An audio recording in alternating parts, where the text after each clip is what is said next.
ನಮ್ಮ TV Facebook page ನ like ಮಾಡಿ, ಯೂಟ್ಯೂಬ್ ಚಾನೆಲ್ ನ ಸಬ್ಸ್ಕ್ರೈಬ್ ಮಾಡಿ, ನಮ್ಮ ಎಲ್ಲಾ ಯೂಟ್ಯೂಬ್ ವಿಡಿಯೋ ಅಪ್ಡೇಟ್ಸ್ಗೆ ಬೆಲ್ ಐಕಾನ್ ಕ್ಲಿಕ್ ಮಾಡಿ. ನಮ್ಮ ಟಿವಿ ಕರಾವಳಿ ಕರ್ನಾಟಕದ ನಾಡಿಮಿಡಿತ.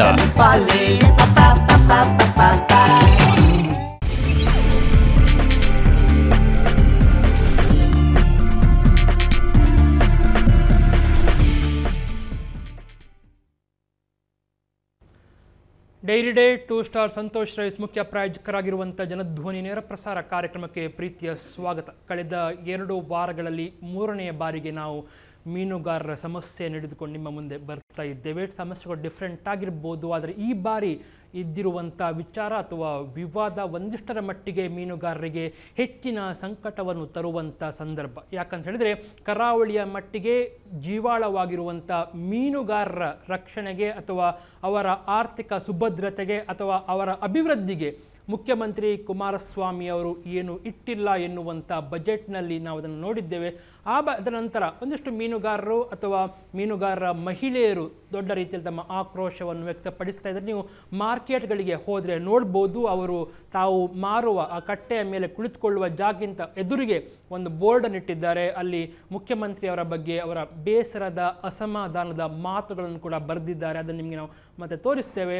ಇನ್ನೊಂದು ಕಡೆಯಲ್ಲಿ Kumaraswamy is not my CM ಅಂತೇಳಿ ಎನ್ನುವಂಥ ಅಭಿಯಾನ ಕೂಡ ಕರಾವಳಿಯ ಮಟ್ಟಿಗೆ ಸ್ಟಾರ್ಟ್ ಆಗಿದೆ. ಇದು ಕರಾವಳಿ ಅಂತಲ್ಲ, ಕೊಡಗು ಮತ್ತು ಎಲ್ಲೆಲ್ಲಿ ಕುಮಾರಸ್ವಾಮಿಯವರು ಅನುದಾನವನ್ನು ನೀಡದೆ ಆ ಭಾಗದ ಅಭಿವೃದ್ಧಿಗೆ ಏನೂ ಕಿಂಚಿತ್ ಕಾಸನ್ನು ಕೊಡದೆ ಕಾರಣಕರ್ತರಾಗಿರುವಂಥ ಈ ಸಂದರ್ಭದಲ್ಲಿ ಕೂಡ ಜನರ ಆಕ್ರೋಶ ಇದೆ. ಆದರೆ ಇವತ್ತು ನಾವು ಸ್ಪಷ್ಟವಾಗಿ ತೆಗೆದುಕೊಂಡಿರುವಂಥ ಸಬ್ಜೆಕ್ಟ್ ಕರಾವಳಿಯ ಮೀನುಗಾರರ ಸಮಸ್ಯೆ ಯಾಕೆ ಮುಖ್ಯಮಂತ್ರಿ ಅವರಿಗೆ ಕಾಣ್ತಾ ಇಲ್ವಾ, ಬಜೆಟ್ನಲ್ಲಿ ಯಾಕೆ ಅಷ್ಟು ಕೂಡ ಅಲ್ಲದೆ ಕರಾವಳಿಯ ಅನೇಕ ಜನ ಶಾಸಕರು ಹೋಗಿ ಮನವಿಯನ್ನು ಕೂಡ ಕೊಟ್ಟಿದ್ದಾರೆ. ಈಗ ಕುಮಾರಸ್ವಾಮಿ ಅವರು ಒಂದು 15 ದಿನ ಹೋಗಲಿ ಮತ್ತೆ ನೋಡೋಣ ಎನ್ನುವಂಥ ಭಾವನೆಯನ್ನು ಎನ್ನುವಂಥ ಮಾತನ್ನು ಹೇಳಿದ್ದಾರೆ. ಆದರೆ ಪ್ರೆಸೆಂಟ್ ನಾವು ಯಾರನ್ನು ಕೂಡ ನಂಬುವ ಸ್ಥಿತಿಯಲ್ಲಿಲ್ಲ ಎಂತಿದ್ದಾರೆ ಮೀನುಗಾರರು. ಈ ಬಗ್ಗೆ ಚರ್ಚೆ ಮಾಡಿ ಕರಾವಳಿ ಕರ್ನಾಟಕದ 3 ಜನ ಗಣ್ಯ ರಾಜಕೀಯ ನಾಯಕರು ಬಂದಿದ್ದಾರೆ. ಒಬ್ಬರು ಶ್ರೀಯುತ ರಾಮಚಂದ್ರ ಬೈಕಂಪಾಡಿ ಅವರು ಬಿಜೆಪಿಯ ಜಿಲ್ಲಾ ಉಪಾಧ್ಯಕ್ಷರು ಹಾಗೂ ಹಿರಿಯ ಮೀನುಗಾರ ಹೋರಾಟಗಾರರು. ಅವರಿಗೆ ಕಾರ್ಯಕ್ರಮ ಪ್ರೀತಿಯ ಸ್ವಾಗತ. ಹಾಗೆ ಡಾಕ್ಟರ್ ಶೇಖರ್ ಪೂಜಾರಿ ಅವರು ಕಾಂಗ್ರೆಸ್ನ ಜಿಲ್ಲಾ ವಕ್ತಾರರು, ಅವರಿಗೆ ಪ್ರೀತಿಯ ಸ್ವಾಗತ. ಹಾಗೆ ಶ್ರೀಯುತ ಮಧುಸೂದನ್ ಅವರು JDSನ ವಕ್ತಾರರು, ಅವರಿಗೆ ಕಾರ್ಯಕ್ರಮ ಪ್ರೀತಿಯ ಸ್ವಾಗತ. ಸೊ ರಾಮಚಂದ್ರ ಬೈಕಂಪಾಡಿ ಅವರೇ, ಆಗಿದ್ರೆ ಹೋರಾಟ ಅಥವಾ ಅಸಮಾಧಾನ ಅಥವಾ ಏನು ಅಸಂತೋಷ ಎಲ್ಲವೂ ಕೂಡ ಒಟ್ಟಾಗಿ ಮೀನುಗಾರರಲ್ಲಿ ಕಾಣ್ತಾ ಇದೆ ಅಂತ ಹೇಳ್ಬೋದಾಗಿದ್ರೆ? ಸಮರ್ಪಕ ಮಳೆ ಬಂದರೆ ಸಮೃದ್ಧ ಬೆಳೆಯಾಗ್ತದೆ. ಸಮರ್ಪಕ ಮಳೆ ಬಾರದಿದ್ದರೆ ರೈತ ಕಷ್ಟ ಅನುಭವಿಸ್ತಾನೆ, ನಷ್ಟ ಅನುಭವಿಸ್ತಾನೆ, ಸಾಲಗಾರನಾಗುತ್ತಾನೆ. ಹಾಗೆಯೇ ಮೀನುಗಾರ ಕೂಡ ಅವನು 4 ಗಂಟೆ ಬೆಳಗ್ಗೆಗೆ ಎದ್ದು ಸಾಂಪ್ರದಾಯ ಮೀನುಗಾರಿಕೆಗೆ ಸಮುದ್ರಕ್ಕೆ ಹೋಗುತ್ತಾನೆ. ಬೋರ್ಗರವೆಯ ಅಲೆಯನ್ನು ಎದುರಿಸಿ ಸಾಹಸಮಯ ಬದುಕನ್ನು ನಿಭಾಯಿಸಿ ಮೀನು ತಂದು ಅವನು ದಡಕ್ಕೆ ಬಂದು ಸೇರಿದಾಗ ಮಾತ್ರ ಅವನಿಗೆ ಒಂದು ಬದುಕು. ಈಗ ಏನಾಗ್ತದೆ ಅಂತ ಹೇಳಿದರೆ, ಕಳೆದ ಸಾಂಪ್ರದಾಯಿಕ ಮೀನುಗಾರಿಕೆ ಈಗ ನಡೆಯುವಂಥ ಪರಿಸ್ಥಿತಿ. ಈ 3 ತಿಂಗಳ ಮನ್ಸೂನ್ ಮೀನುಗಾರಿಕೆಯಲ್ಲಿ ಕಳೆದ 1 ತಿಂಗಳಲ್ಲಿ ಮೀನುಗಾರಿಕೆಯೇ ಆಗಿಲ್ಲ. ಇನ್ನು ಉಳಿದತ್ತ 1 ತಿಂಗಳು ಮಾತ್ರ ಮೀನುಗಾರಿಕೆ ಸಿಗುತ್ತದೆ. ಹಾಗಿರುವಾಗ ಸಾಂಪ್ರದಾಯಿಕ ಮೀನುಗಾರಿಕೆ ತಾನು ಇನ್ವೆಸ್ಟ್ಮೆಂಟ್ ಮಾಡಿದ ಮೀನುಗಾರಿಕೆಗೆ ಎಲ್ಲವೂ ನಷ್ಟವಾಗ್ತದೆ. ಮತ್ತೆ ಬರತಕ್ಕಂಥದ್ದು ಯಾಂತ್ರಿಕ ಮೀನುಗಾರಿಕೆ ಮತ್ತು ಆಳ ಸಮುದ್ರ ಮೀನುಗಾರಿಕೆ. ಆಳ ಸಮುದ್ರ ಮೀನುಗಾರಿಕೆ ಮೊದಲ 3 ತಿಂಗಳು ಮಾತ್ರ ಮೀನುಗಾರಿಕೆಗೊಂದು ಸಮೃದ್ಧವಾದಂತಹ ಸಮಯ, ಮಿಕ್ಕುಳದದು ಅಷ್ಟೇ. ಒಟ್ಟು ಒಂದು ಮೀನುಗಾರ ಸಮುದಾಯ 1 ವರ್ಷದಲ್ಲಿ ಮಾಡತಕ್ಕಂಥದ್ದು ಲಾಭಕ್ಕಿಂತ ಹೆಚ್ಚಾಗಿ ನಷ್ಟವಾಗಿರ್ತದೆ. ಅವರ ಇನ್ವೆಸ್ಟ್ಮೆಂಟ್ ಯಾವುದಕ್ಕೆ 1 ಕೋಟಿ ರೂಪಾಯಿವರೆಗೆ ಆಳ ಸಮುದ್ರ ಮೀನುಗಾರಿಕೆಯ ದೋಣಿಗೆ ಹೋಗುತ್ತದೆ, ಸಣ್ಣ ದೋಣಿಗೆ ಹಾಗೆಯೇ 15 ಲಕ್ಷ ಹೋಗ್ತದೆ. ಈ ರೀತಿಯಾಗಿ ಅವರ ಸಾಲದಲ್ಲೇ ಬೀಳ್ತಾರೆ, ಸಾಲವನ್ನು ಮರುಪಾವತಿ ಮಾಡೋ ಸ್ಥಿತಿಯಲ್ಲಿ ಇರುವುದಿಲ್ಲ. ಆದರೆ ಯಾವುದೇ ಕಾರಣದಿಂದಲೂ ಸಾಲದ ಶೂಲದಲ್ಲಿದ್ದರೂ ಆ ಮೀನುಗಾರ ಸ್ವಾಭಿಮಾನಿಯಾಗಿರ್ತಾನೆ. ಆತನು ಎಂದೆಂದಿಗೂ ಆತ್ಮಹತ್ಯೆ ಮಾಡಿಲ್ಲ. ಆದ ಕಾರಣ ಸರ್ಕಾರ ಎಚ್ಚೆತ್ತುಕೊಳ್ಳಲಿಲ್ಲ. ಓಕೆ, ಅದಕ್ಕೆ ಕೇರ್ಲೆಸ್ ಆಯಿತು. ನಿಮಗೆ ಆ ಬಗ್ಗೆ ಮತ್ತೆ ಬರ್ತೇನೆ. ನೇರವಾಗಿ ನಾನು ಮಸೂದನ್ ಬರ್ತೇನೆ. ಯಾಕಂದರೆ ಮಸೂದನ್ ಅವರ ಪಕ್ಷ ರಾಜ್ಯದಲ್ಲಿ ಅವರ ಮುಖ್ಯಮಂತ್ರಿ ಅವರ ಪಕ್ಷದವರು ಏನು ಮಸೂದನ್ ಅವರೇ, ಕರಾವಳಿಯ ಬಗ್ಗೆ ಏನೂ ಇರಲಿಲ್ಲ ಅನ್ನೋಂಥ ಬೇಸರ ಅಥವಾ ನೋವು ನಿಮ್ಗೆ ಕೂಡ ಇದೆಯಾ, ಅಥವಾ ಇಲ್ಲ ಸ್ಟಿಲ್ ಮುಖ್ಯಮಂತ್ರಿಗಳನ್ನು ಡಿಫೆಂಡ್ ಮಾಡಬೇಕು ಅದನ್ನು ಮಾಡ್ತಾ ಇದ್ದೀರಿ? ಖಂಡಿತವಾಗಿಯೂ ಏನು ಮೊನ್ನೆ ಬಜೆಟ್ ಮಂಡಿಸಿದಂತಹ ಕುಮಾರಸ್ವಾಮಿ ಒಂದು ಐತಿಹಾಸಿಕ ಬಜೆಟ್ ಅನ್ನು ಈ ರಾಜ್ಯದಲ್ಲಿ ಮಂಡಿಸಿದ್ದಾರೆ. ಕರಾವಳಿ ಜಿಲ್ಲೆಗೆ ಯಾವುದೇ ತರಹದ ಅನುದಾನ ನೀಡಿಲ್ಲ ಎಂದು ಬಿಜೆಪಿಯ ಶಾಸಕರಾಗಿ ಆ ಪಕ್ಷದ ರಾಜ್ಯ ನಾಯಕರುಗಳಾಗಿ ಅದನ್ನು ವಿರೋಧಿಸುತ್ತಿದ್ದಾರೆ. ನಮ್ಮ ಕರಾವಳಿ ಜಿಲ್ಲೆಗೆ ನಮಗೆ ಸಂಪೂರ್ಣವಾದ ತೃಪ್ತಿ ಇದೆ. ಕುಮಾರಸ್ವಾಮಿ ಅವರು ಈ ರಾಜ್ಯಕ್ಕೆ ಒಳ್ಳೆಯ ಬಜೆಟ್ ಅನ್ನು ನೀಡಿದ್ದಾರೆ.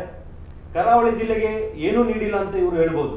ಆದ್ರೆ ಕಳೆದ ಬಾರಿ ಮಾಜಿ ಸಿಎಂ ಸಿದ್ದರಾಮಯ್ಯನವರು ಮಂಡಿಸಿದಂತಹ ಬಜೆಟ್ ಅನ್ನಲ್ಲಿ ಏನು ಮೀನುಗಾರರಾಗಿರ್ಬೋದು, ಕಡಲ್ಕೊರೆತಕ್ಕಾಗಿರ್ಬೋದು, ಮಹಾನಗರ ಪಾಲಿಕೆಗಾಗಿರ್ಬೋದು, ಇಲ್ಲಿನ ಶೈಕ್ಷಣಿಕ ಮತ್ತು ಆರೋಗ್ಯಕ್ಕೆ ಸಂಬಂಧಪಟ್ಟಂತಹ ಯಾವುದೇ ಅನುದಾನವೂ ಕೂಡ ರಾಜ್ಯದ ಮುಖ್ಯಮಂತ್ರಿ ಕುಮಾರಸ್ವಾಮಿ ಅವರು ಕಡಿತಗೊಳಿಸಿಲ್ಲ.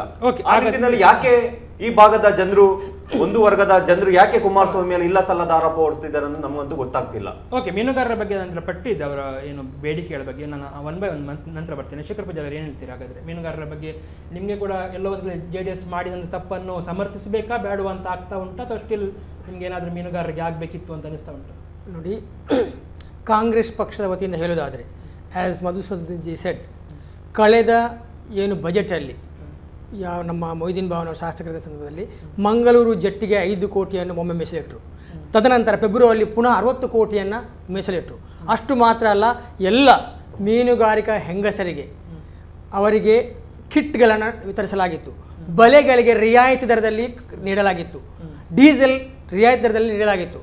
ಇದೆಲ್ಲವನ್ನು ಮಾಡಿದರೂ BJPಯವರು ಅವರ ಚುನಾವಣಾ ಏಜೆಂಡಾ ಪ್ರಕಾರ ಕಾಂಗ್ರೆಸ್ ಮಾಡಿದ ಯಾವುದೇ ಸಾಧನೆಯನ್ನು ತಿರಸ್ಕರಿಸುವುದೇ ಅವರದ ಕರ್ತವ್ಯ ಅಂತ ನಾನು ಹೇಳ್ತೇನೆ. ಯಾಕಂದರೆ ಅವ್ರು ಮಾಡಬೇಕಾದ ಅದನ್ನೇ. ಯಾಕೆಂದರೆ ಕೇಳಿದ್ರೆ ಸಂಸದರಾಗಿರಲಿ, ಶಾಸಕರಾಗಲಿ, ಯಾರೇ ಆಗಲಿ ಈ ರಾಜ್ಯಕ್ಕೆ ಏನೂ ಕೊಡುಗೆಯನ್ನು ಕೊಟ್ಟಿಲ್ಲ. ಆದ್ದರಿಂದ ಅವರ ಏನು ವಿಫಲತೆಯನ್ನು ಮರೆಮಾಚುವುದಕ್ಕೋಸ್ಕರ ಕಾಂಗ್ರೆಸ್ ಪಕ್ಷವನ್ನು ಹಾಗೂ ಈಗ ನಮ್ಮ ಮುಖ್ಯಮಂತ್ರಿ ಅಂತ ಕುಮಾರಸ್ವಾಮಿಯನ್ನು ಹೀಯಾಳಿಸ್ತಾ ಇದ್ದಾರೆ. ಆ್ಯಸ್ ಮಧುಸೂದನ್ ಸೆಡ್, ಯಾವುದೇ ನಮ್ಮ ಅಭಿವೃದ್ಧಿ ಕಾರ್ಯಕ್ರಮ ನಾವು ತಗೊಂಡುಕೊಂಡಿದ್ದೇವೋ ಅದು ಅನ್ನಭಾಗ್ಯ ಇರಬಹುದು, ಕ್ಷೀರಭಾಗ್ಯ ಇರಬಹುದು, ಅಥವಾ ಇನ್ಯಾವುದೇ ಭಾಗ್ಯಗಳಿರಬಹುದು, ವಿಶೇಷವಾಗಿ ಇಂದಿರಾ ಕ್ಯಾಂಟೀನ್, ಎಲ್ಲವನ್ನ ಅವರು ಚಾಚೂ ತಪ್ಪದೆ ಪಾಲಿಸಿದ್ದಾರೆ. ಹಾಗಾದರೆ ಇದು ಈ ಬಡ ಜನರಿಗೆ ತಲುಪುವುದಿಲ್ವೋ, ಇಲ್ಲಿ ಏನು BJP ಕಾಂಗ್ರೆಸ್ ದಳ ಅಂತ ಇದೆಯೋ ಎಂಬಂತ ವಿಮರ್ಶೆ ಇಂದು ಜನರು ಮಾಡಬೇಕಾಗ್ತದೆ. ಓಕೆ ಎಸ್, ರಾಮಚಂದ್ರ ಬೇಗಂಬಡಿ ಅವರೊಂದು ಪಟ್ಟಿ ಕೊಟ್ಟರು, ಮೊಯ್ದೀನ್ ಬಾವ್ ಅವರು ಏನು ಶ್ರಮ ವಹಿಸಿ ತಂದಂತ ಲಿಸ್ಟ್, ಏನು ಹೇಳ್ತೀರಾ ಆ ಬಗ್ಗೆ? ಮೊಯ್ದೀನ್ ಬಾವ್ ಅವರು ಮೀನುಗಾರಿಕೆ ಮಾಡಿದ್ದೆಲ್ಲ ಸುಳ್ಳೇ ಹೇಳಿದವರು. ಇದು ಮೀನುಗಾರರು ಒಪ್ಪುವುದಿಲ್ಲ ಅವರನ್ನು. ಬಿಡಿ, ನಾನು ಹೇಳೋದು ಕಳೆದ 16-17ರ ಬಜೆಟಿನಲ್ಲಿ ಮೀನುಗಾರಿಕೆಗೆ 285 ಕೋಟಿ ರೂಪಾಯಿ ಅನುದಾನ ಘೋಷಿಸಲಾಯಿತು. ಕುಮಾರಸ್ವಾಮಿ ಅವರು 285 ಕೆಳಗಿಳಿಸಿ 215 ಕೋಟಿ ರೂಪಾಯಿಗೆ ಸೀಮಿತಗೊಳಿಸಿದರು. ಹಾಗಿರುವಾಗ 60 ಕೋಟಿ ರೂಪಾಯಿಯನ್ನು ಅನುದಾನವನ್ನೇ ಈ 1 ವರ್ಷದಲ್ಲಿ ಅವರು ಕಡಿಮೆ ಮಾಡಿದ್ದು, ಇದು ಮೀನುಗಾರರ ಆಕ್ರೋಶಕ್ಕೆ ಪ್ರಥಮ ಕಾರಣ. ಅವರ ಅನುದಾನವೇ ಕಮ್ಮಿ ಆಯಿತು. ಮತ್ತೆ ನೋಡಿ, 1 by 1 ಬರೋಣ. ಆ ಪಾಯಿಂಟ್ ಏನು ನಿಮ್ಗೆ ಅನುದಾನ ಸಿದ್ದರಾಮಯ್ಯ ಅವರು ಕೊಟ್ಟದ್ದನ್ನೇ ಕುಮಾರಸ್ವಾಮಿ ಕಡಿಮೆ ಮಾಡಿದ್ದಾರೆ ಅಂತ ಹೇಳುವಂಥ ದೊಡ್ಡ ಪಾಯಿಂಟ್ ಅದನ್ನು ತುಂಬ ಜನ ಒಪ್ಪಿಕೊಳ್ತಾರೆ. ಹೌದು ಕೂಡ, ಅದನ್ನು ಬಜೆಟನ್ನು ನೀವು ಗಮನಿಸಬಹುದು, ಅದನ್ನು ಇಲ್ಲ ಅಂತ ಹೇಳಲಿಕ್ಕೆ ಸಾಧ್ಯ ಇಲ್ಲ. ಆಗಿರುವಾಗ ಕೊಟ್ಟದ್ದನ್ನೇ ನೀವು ಕಡಿಮೆ ಮಾಡಿದ್ದೀರಿ, ಆಗಿರುವಾಗ ಕೊಟ್ಟಿದ್ದಾರೆ ಸಿದ್ದರಾಮಯ್ಯ ಕೊಟ್ಟಿದ್ದಾರೆ ಅಂತ ಹೇಳಿದ್ರೆ ಎಷ್ಟರ ಮಟ್ಟಿಗೆ? ಖಂಡಿತ ನಾನು ಇದನ್ನು ಒಪ್ಪೋದಿಲ್ಲ. ಯಾಕೆಂದ್ರೆ ಖಾಲಿ ಮೀನುಗಾರರಿಗೆ ಸಂಬಂಧಪಟ್ಟಂತಹ ಹಣಕಾಸು ವಿಭಾಗದಲ್ಲಿ ಕಡಿತಗೊಳಿಸ್ತಿಲ್ಲ. ಏನು ಸರ್ಕಾರದಲ್ಲಿ ನೀಡಿದಂತಹ, ಇಂದಿನ ಸರ್ಕಾರ ನೀಡಿದಂತಹ ಅನುದಾನದಲ್ಲಿ ಕೆಲವು ಇಲಾಖೆಗಳು ಅದನ್ನು ಉಪಯೋಗಿಸದೆ ಹಾಗೆ ಇರುವಂತಹ ಕೆಲವು ಇಲಾಖೆಗಳು ಕೂಡ ಅವರು ಕಡಿತಗೊಳಿಸಿದ್ದಾರೆ. ಸಾಧನೆ ಅಂತ ನಾನು ಹೇಳ್ತಿಲ್ಲ. ಆದ್ರೆ ಈ ಸರ್ಕಾರ ಬಂದು 2 ತಿಂಗಳಾಗಿದೆ ಆಗಿರುವಂತಹ ಸರ್ಕಾರ. ಬಜೆಟಿನಲ್ಲಿ ಈ ಸಲದ ಬಜೆಟಿನಲ್ಲಿ ರೈತರಿಗೆ ಕೇಂದ್ರೀಕೃತವಾಗಿ ನಡೆಸಿದಂತ ಬಜೆಟ್ ಆಗಿತ್ತು. ಇನ್ನೂ ಕೂಡ 5 ವರ್ಷಗಳ ಕಾಲ ಕುಮಾರಸ್ವಾಮಿ ಅವರಿಗೆ ಅವಕಾಶ ಇದೆ. ಆ ನಿಟ್ಟಿನಲ್ಲಿ ಕರಾವಳಿಗೆ ಏನು ನೀಡಬೇಕು, ಮತ್ತೆ ಇಲ್ಲಿನ ಮೀನುಗಾರರಿಗೆ ಏನು ನೀಡಬೇಕು ಎನ್ನುವ ಬಗ್ಗೆ ಕುಮಾರಸ್ವಾಮಿ ಅವರು ಕೂಡ ಆಲೋಚನೆ ಇದೆ. ಈ ನಿಟ್ಟಿನಲ್ಲಿ ಕೂಡ ಇಲ್ಲಿನ ಏನು ಮೀನುಗಾರರ ಬಗ್ಗೆ ಒಂದು ಅತೃಪ್ತಿ ಇತ್ತು. ಆ ನಿಟ್ಟಿನಲ್ಲಿ ನಮ್ಮ ಮಂಗಳೂರು ಜಿಲ್ಲಾಧ್ಯಕ್ಷರ ಮೊಹಮ್ಮದ್ ಕುಂಜಿ ಮತ್ತೆ ಮಂಗಳೂರು ದಕ್ಷಿಣ ವಿಧಾನಸಭಾ ಕ್ಷೇತ್ರದ ವಸಂತ್ ಪೂಜಾರಿ ಅವರು ಬೆಂಗಳೂರಿಗೆ ಹೋಗಿ ಅಲ್ಲಿನ ಮೀನುಗಾರಿಕೆ ಸಚಿವರಾದಂತಹ ವೆಂಕಟರಾವ್ ನಾಡಗೌಡ ಅವರ ಬಳಿ ಚರ್ಚಿಸಿ ನಾಳೆ ಮಂಗಳೂರು ದಕ್ಷಿಣ ಕನ್ನಡ ಜಿಲ್ಲೆಯ ಪ್ರವಾಸದಲ್ಲಿದ್ದಾರೆ ಮೀನುಗಾರಿಕೆ ಸಚಿವರು. ಈ ಜಿಲ್ಲೆಯ ಮೀನುಗಾರರ ಸಮಸ್ಯೆ ಮತ್ತು ಮುಖಂಡರ ಸಭೆಯನ್ನು ಕೂಡ ನಾಳೆ ಕರೆದಿದ್ದಾರೆ ಜಿಲ್ಲೆಯಲ್ಲಿ. ಕಡಿತ ಮಾಡುವಾಗ ಕುಮಾರಸ್ವಾಮಿ ಅವರಿಗೆ ಖಂಡಿತ ನಾನು ಹೇಳ್ತಿರೋದೇನಂದ್ರೆ, ಮೊನ್ನೆ ಏನು ಉಡುಪಿಯಲ್ಲಿ ನಡೆಸಿದಂತ ಮೀನುಗಾರಿಕೆ ಮಹಿಳೆಯರ ಅವರ ಸಮಸ್ಯೆ ನಾನು ಒಂದು ಮಾಧ್ಯಮದಲ್ಲಿ ನೋಡಿದ್ದೇನೆ. ಅವರ ಸಮಸ್ಯೆ ಸಾಲ ಮನ್ನಾಕ್ಕಿಂತ ಸ್ಥಳೀಯ ಸಮಸ್ಯೆ, ನಮಗೆ ಮಾರುಕಟ್ಟೆ ಸರಿಯಾಗಿಲ್ಲ, ಮತ್ತೆ ನಮಗೆ ಸರಿಯಾದ ಬೆಲೆ ಸಿಗ್ತಾ ಇಲ್ಲ, ನಮಗೆ ಇನ್ನೊಂದು ಏನಂದ್ರೆ ಈಗ ಓಕೆ ಸರಿ, ಹಾಗಿದ್ರೆ ನೋಡೋಣ. ಶೇಖರ್ ಪೂಜಾರಿ ಅವರೇ, ಕಮ್ಮಿ ಮಾಡಿದ್ದನ್ನು ಒಪ್ಪಿಕೊಳ್ತೀರಾ? ಬಜೆಟ್ನಲ್ಲಿ ನಿಮ್ಮ ಸಿದ್ದರಾಮಯ್ಯ ಇಟ್ಟದನ್ನು ಕುಮಾರಸ್ವಾಮಿ ಅವರು ಕಮ್ಮಿ ಮಾಡಿದ್ರು ಅನ್ನೋದನ್ನು ನೋಡಿ, ಅನಿವಾರ್ಯ ಪರಿಸ್ಥಿತಿಯಲ್ಲಿ ಅವರು ಕಡಿಮೆ ಮಾಡಿರ್ಬೋದು. ಆದರೂ ಇನ್ನೂ ನೋಡಿ, ಪೂರಕ ಬಜೆಟನ್ನು ಮಂಡಿಸುವಂಥ ಅವಕಾಶ ಇದೆ. ಅದಕ್ಕೆ ನಾವು ಕಾಯಬೇಕು. ಅಷ್ಟು ಮಾತ್ರ ಅಲ್ಲ, ಈ ನಮ್ಮ ಸ್ಥಳೀಯ ಶಾಸಕರುಗಳು BJPಯಲ್ಲಿ ಕನಿಷ್ಠ ಈಗ 13 ಹೌದು ಇದ್ದಾರೆ. ಅವರು ಜಾಸ್ತಿ ಇದ್ದಾರೆ, ಹೌದು 17 ಮಂದಿ ಇದ್ದಾರೆ. ಕಾಂಗ್ರೆಸ್. ಆದ್ರಿಂದ ಇವರು ಒತ್ತಡವನ್ನು ಹಾಕಬೇಕು. ಇವರು ನಿಜವಾಗಿ ಹೋಮ್ವರ್ಕ್ ಮಾಡಲಿಲ್ಲ. ಇವರು ಹೋಮ್ವರ್ಕ್ ಮಾಡದಿದ್ದರೆ ಖಂಡಿತವಾಗಿ ಅವರು ಒತ್ತಡಕ್ಕೆ ಮಣಿತಿದ್ರು. ಇವರು ಮಾಡದಂತ ಈ ಕೆಲಸಕ್ಕೆ ಕುಮಾರಸ್ವಾಮಿ ಹೊಣೆ ಅಂತ ಇವರು ಮಾಡಬೇಕು. ಇವರ ಕೆಲಸ ಏನು? ಹೋಗಿ ಭೇಟಿಯಾಗಿ ಅವರಿಗೆ ಮನವಿ ಕೊಟ್ಟು ಭೇಟಿ ಅಲ್ಲ, ಇವರಿಗೂ ಬೇಡ ಇತ್ತು. ಯಾಕೆಂತ ಹೇಳಿದ್ರೆ ಚುನಾವಣೆ ಗಿಮಿಕ್ ಮಾಡಬೇಕಾದ್ರೆ ಇವರಿಗೆ ಅನುದಾನ ಬೇಡ, ಅದಕ್ಕಾಗಿ ಇವರು ಮಾಡಿದ್ದು. ಇಲ್ಲದಿದ್ದರೆ ಅಲ್ಲಿ ಹೋರಾಟವನ್ನು ಮಾಡಬೇಕಿತ್ತು. ಖಂಡಿತವಾಗಿ ಕುಮಾರಸ್ವಾಮಿ ಅದಕ್ಕೆ ಮಣಿತಿದ್ರು. ಈಗ ಹೋರಾಟ ಮಾಡಲಿಕ್ಕೆ ಅವಕಾಶ ಎಲ್ಲಿದೆ? ಚುನಾವಣೆ ಆದ ಕೂಡಲೇ ಈಗ ಅವರು ಬಜೆಟ್ ಮಂಡನೆ ಮಾಡಿದರು. ಬಜೆಟ್ ಮಂಡನೆ ಮಾಡುವಾಗ ಅವರು ಇತರ ಪಕ್ಷಗಳೊಟ್ಟಿಗೆ ಸಂವಾದ ಮಾಡಿದರು, ಮೀನುಗಾರರೊಡನೆ ವಿಚಾರ ವಿನಿಮಯ ಮಾಡಿದರು. ಇಲ್ಲ, 285 ಕೋಟಿ ಅಂತ ಹೇಳಿದರೆ ನೋಡಿ, ಇತರ ರಾಜ್ಯದ ಅನುದಾನಕ್ಕೆ ಕಂಪೇರ್ ಮಾಡುವಾಗ ಕರ್ನಾಟಕದ ಅನುದಾನ ಭಾಳ ಕಡಿಮೆ. 285 ಕೋಟಿ ರೂಪಾಯಿಯನ್ನು ಇದ್ದದನ್ನು 215ಕ್ಕೆ ಇಳಿಸುವಾಗ ಕುಮಾರಸ್ವಾಮಿ ಅವರು ಮೀನುಗಾರರು ಮಾತಾಡಲಿಲ್ಲ, ಶಾಸಕತ್ವ ಮಾತಾಡಲು ಅವಕಾಶ ಇಲ್ಲ. ಹಾಗಿರುವಾಗ ಮೀನುಗಾರರ ಆಕ್ರೋಶಕ್ಕೆ ಬೆಲೆ ಇಲ್ವಾ? ಇರುವ ಅನುದಾನವನ್ನು ಕಡಿಮೆ ಮಾಡುವುದು ಅಂತ ಹೇಳಿದರೆ ಈಗ ಯಾರ ಹತ್ರ ಕೇಳಲಿಲ್ಲ, ಪ್ರತಿಭಟನೆ ಅನಿವಾರ್ಯ. ಪ್ರತಿಭಟನೆಗೆ ಎಷ್ಟಾಗ್ತದೆ ಅಂತ ಹೇಳಿದರೆ ಇನ್ನು 1 ವಾರದಲ್ಲಿ ದಕ್ಷಿಣ ಕನ್ನಡ ಜಿಲ್ಲೆ, ಕರಾವಳಿ ಜಿಲ್ಲೆಯಲ್ಲಿ ಅದನ್ನು ಸರಿ ಮಾಡದಿದ್ದರೆ ತೀವ್ರವಾದಂಥ ಹೋರಾಟ ನಡೀತದೆ. ಓಕೆ ಮಸೂದನ್ ಅವರು, ಎಲ್ಲೋ ಒಂದು ಕಡೆ ನಿಮಗೆ ಈ ಬಾರಿ JDSಗೆ ಕರಾವಳಿಯಲ್ಲಿ ಮನ್ನಣೆ ಸಿಗಲಿಲ್ಲ ಅಂತೇಳಿ ಆ ಕೋಪವನ್ನು ಕರಾವಳಿಯ ಮೀನುಗಾರರು BJPಗೆ ಕೊಟ್ಟಿದ್ದಾರೆ ಅನ್ನೋ ಆಕ್ರೋಶವನ್ನು ಈ ಮೂಲಕ ತೆಗೆದು ನೀವು ಅದನ್ನು ಸರಿ ಮಾಡಿದ್ರೆ ಅಂತ ಹೇಳ್ಬೋದು. ಖಂಡಿತ ಇಲ್ಲ. ಶೇಖರ್ ಪೂಜಾರಿ ಹೇಳಿದ ಹಾಗೆ ಏನು ಉತ್ತರ ಕನ್ನಡ, ಉಡುಪಿ ಮತ್ತು ದಕ್ಷಿಣ ಕನ್ನಡ ಜಿಲ್ಲೆಯಲ್ಲಿ ಇರುವಂತಹ BJP 17-18 ಜನ ಶಾಸಕರುಗಳು ಇರುವಂತಹ ಜಾಗ, 3 ಜನ ಕಾಂಗ್ರೆಸ್ ಶಾಸಕರು ಇರುವಂತಹ ಜಾಗದಲ್ಲಿ ಈ BJP ಶಾಸಕರಿಗೆ ಕುಮಾರಸ್ವಾಮಿ ಅವರು ಬಜೆಟ್ ಮಂಡಿಸ್ತಾರೆ, ವಿಧಾನಮಂಡಲ ಅಧಿವೇಶನ ಕರೆದಿದ್ದಾರೆ, ವಿಶೇಷ ಅಧಿವೇಶನ ಕರೆದಿದ್ದಾರೆ ಅಂತ ಏನು ಗೊತ್ತಿಲ್ವಾ ಇವರಿಗೆ? ನೀವು ಮನವಿ ಕೊಟ್ಟಿಲ್ಲ ಅಂತ ಹೇಳ್ಬೇಡಿ, ಮನವಿ ಕೊಟ್ಟಿದ್ದಾರೆ. ನಾನು ಹೇಳ್ತೇನೆ, ಕೊಟ್ಟಿದ್ದಾರೆ. ಯಾರು ಕೊಟ್ಟಿದ್ದಾರೆ? ರಘುಪತಿ ಭಟ್ ಒಬ್ರು ಬಿಟ್ರೆ ಮತ್ತೆ ಯಾರು ಕೊಟ್ಟಿಲ್ಲ. ಸರ್, ನನ್ಗೆ ಗೊತ್ತಿರೋ ಪ್ರಕಾರ ರಘುಪತಿ ಭಟ್ ಒಬ್ರು ಬಿಟ್ರೆ ಮತ್ತೆ ಯಾರು ಕೂಡ ನಿಯೋಗ ಕೊಟ್ಟಿಲ್ಲ. ಹರೀಶ್ ಪೂಂಜರ್ ಅವರು ವಿಧಾನಮಂಡಲ ಅಧಿವೇಶನ ಬಜೆಟ್ ಮಾಡಿದ ನಂತರ ಹೇಳ್ತಾರೆ, ನಮಗೆ ಕಡಂತ ಕೊರತೆಗೆ ಕೊಡ್ಬೇಕಿತ್ತು, ಮೀನುಗಾರಿಕೆ ಕೊಡ್ಬೇಕಿತ್ತು, ಇನ್ನೊಂದು ಸ್ವಲ್ಪ ಕೊಡ್ಬೇಕು ಅಂತ ಹೇಳೋ ಇವರು ಬಜೆಟ್ ಮುಗಿದ ನಂತರ ಗಾಂಧಿ ಪ್ರತಿಮೆ ಮುಂದೆ ಇವರು ಪ್ರತಿಭಟನೆ ಮಾಡಲು ಸಮಯ ಇದೆ, ಕುಮಾರಸ್ವಾಮಿಗೆ ಬಜೆಟ್ ಮಂಡನೆ ಮಾಡ್ತಿದ್ದಾರೆ ದಿನಾಂಕ ನಿಗದಿಯಾದಂತ ಸಂದರ್ಭದಲ್ಲಿ ಇವರು ಎಲ್ಲಿಗೆ ಹೋಗಿದ್ರು? ಕರಾವಳಿ ಭಾಗದ ಶಾಸಕರು. ನಮ್ಮ ಶೇಖರ್ ಪೂಜಾರಿ ಹೇಳಿದಾಗೆ ಇವರಿಗೆ ಈ ಕರಾವಳಿ ಭಾಗದಲ್ಲಿ ಅನುದಾನ ತರುವಂತಹ ಯಾವುದೇ ತರಹದ ಇವರಿಗೆ ಆಸಕ್ತಿ ಇಲ್ಲ. ಇದನ್ನೇ ಕೂಡ ಸುಳ್ಳನ್ನೇ ಸತ್ಯವನ್ನು ಮಾಡಿಕೊಂಡು ಬಂಡವಾಳ ಮಾಡಿಕೊಂಡು ಈ ಕರಾವಳಿಯಲ್ಲಿ ಮುಂದಿನ ಲೋಕಸಭೆ ಚುನಾವಣೆಯಲ್ಲಿ ಅದನ್ನು ಇದರ ಲಾಭ ಪಡೆಯಲಿಕ್ಕೋಸ್ಕರ ಮಾಡ್ತಿದ್ದಾರೆ ಹೊರತು ಕುಮಾರಸ್ವಾಮಿಯಲ್ಲಿ ಯಾವುದೇ ತರಹದ ಇದೊಳಗಡೆ ಇದಿಲ್ಲ. ಮತ್ತೆ ಹಾಗಾಗಿದ್ರೆ ನಾನು ಹೇಳ್ತೀನಿ, ಹಾಗಾಗಿದ್ರೆ ಇಲ್ಲಿಗೆ JDSಗೆ ಬಲ ಇಲ್ಲ. ಹಾಗಾದ್ರೆ BJP ಇರುವಂತಹ ಶಾಸಕರ ಕ್ಷೇತ್ರಗಳಲ್ಲಿ ಅನುದಾನ ಕೊಟ್ಟಿರುವ ಕುಮಾರಸ್ವಾಮಿ ಹಾಸನದಲ್ಲಿ ವರ್ತುಲ ರಸ್ತೆಗೆ 60 ಕೋಟಿ ಕೊಟ್ಟಿದ್ದಾರೆ. ಅದೆಲ್ಲ ನಾನು ಹೇಳ್ತೀನಿ, ನೀವೇಳಿ ಬಿಜೆಪಿಯವರ ಆರೋಪಕ್ಕೆ ನಾನು ಹೇಳ್ತಿರೋಂತ ವಿಚಾರವಾಗಿ ಕುಮಾರಸ್ವಾಮಿ ಅವರು ಖಾಲಿ ಮೂರು ಜಿಲ್ಲೆಗೆ ಸಂಬಂಧಪಟ್ಟಂತ ಬಜೆಟ್ ಮಂಡಿಸಿದ್ದಾರೆ ಅಂತ ಹೇಳುವಂತ ಇವರು ಬಿಜೆಪಿ ಶಾಸಕರು ಇರುವಂತಹ ಕ್ಷೇತ್ರಗಳಲ್ಲಿ ಇವರು ಅನುದಾನ ಕೊಟ್ಟಿದ್ದಾರೆ. ಅದೇನು ವಾಪಸ್ ಕೊಡ್ತಾರೆ? ಕಳೆದ ಬಾರಿ ಸಿದ್ದರಾಮಯ್ಯ ಅವರೇ ಸಾಕಷ್ಟು ಕೊಟ್ಟಿದ್ದಾರಲ್ಲ, ನಾವು ಯಾಕೆ ಕೊಡುದು ಅಂತ ನೀವು ಸ್ಟಾರ್ಟಿಂಗ್ ಅಲ್ಲಿ ಒಂದು ಮಾತನ್ನು ಹೇಳಿದ್ರಿ. ಹಾಗಾದ್ರೆ ಸಿದ್ದರಾಮಯ್ಯ ಅವರು ಕೊಟ್ಟಂತ 380 ನೀವು ಕಡಿತ ಮಾಡಿದ್ರೆ ಹಾಗಾದ್ರೆ ನೀವು ಏನು ಕೊಟ್ಟಿಲ್ಲ, ಪ್ಲಸ್ ಕೊಟ್ಟದನ್ನು ಕೂಡ ತೆಗೆದಿದ್ದೀರಿ ಅಂತ? ಖಂಡಿತ ಇಲ್ಲ. ನಾನು ಹೇಳ್ತಿರುವ ವಿವಿಧ ಇಲಾಖೆಗಳಲ್ಲಿ ಇರುವಂತಹ ಯಾವುದೇ ಅನುದಾನವನ್ನು ಇವರು ಖರ್ಚು ಮಾಡದಂತೆ ಇರುವಂತಹ ಅನುದಾನವನ್ನು ರೈತರ ಸಾಲ ಮನ್ನಾ ಮಾಡುವ ನಿಟ್ಟಿನಲ್ಲಿ ಹಣಕಾಸು ಆರ್ಥಿಕ ವ್ಯವಸ್ಥೆ ಕ್ರೋಢೀಕರಣಕ್ಕೋಸ್ಕರ ಹಿಂದೆ ತೆಗೆದಿದ್ದಾರೆ. ಇನ್ನೂ ಕೂಡ 5 ವರ್ಷಗಳ ಕಾಲ ಅವಕಾಶ ಇದೆ. ಮೀನುಗಾರರ ಸಮಸ್ಯೆ ಏನಾಗಿರ್ಬೋದು, ಉತ್ತರ ಕರ್ನಾಟಕದ ಸಮಸ್ಯೆ ಆಗಿರ್ಬೋದು, ದಕ್ಷಿಣ ಕರ್ನಾಟಕದ ಸಮಸ್ಯೆ ಆಗಿರ್ಬೋದು, ಮತ್ತೆ ಮಧ್ಯ ಕರ್ನಾಟಕದ ಸಮಸ್ಯೆ ಆಗಿರ್ಬೋದು, ಅವಕಾಶ ಕಡಿ ಕುಮಾರಸ್ವಾಮಿ ಅವರಿಗೆ ಅಧಿಕಾರಕ್ಕೆ ಬಂದು 2 ತಿಂಗಳು ಮಾತ್ರ ಆಗಿರುವಂತದ್ದು. ರೈತರ ಸಾಲ ಮನ್ನಾ ಮಾಡಬೇಕು ಅಂತ ಅದೇ ಪಕ್ಷದ ಪ್ರತಿಪಕ್ಷ ನಾಯಕ ಯಡಿಯೂರಪ್ಪನವರು ಮಾಡಿದಂತದ್ದು. ಆ ನಿಟ್ಟಿನಲ್ಲಿ 34,000 ಕೋಟಿ ರೈತರ ಸಾಲ ಮನ್ನಾ ಮಾಡೋಕ್ಕೋಸ್ಕರ ವಿವಿಧ ಇಲಾಖೆಯಲ್ಲಿ ಕಡಿತಗೊಳಿಸಿರ್ಬೋದು, ನಾನಿಲ್ಲ ಅಂತ ಹೇಳಲ್ಲ.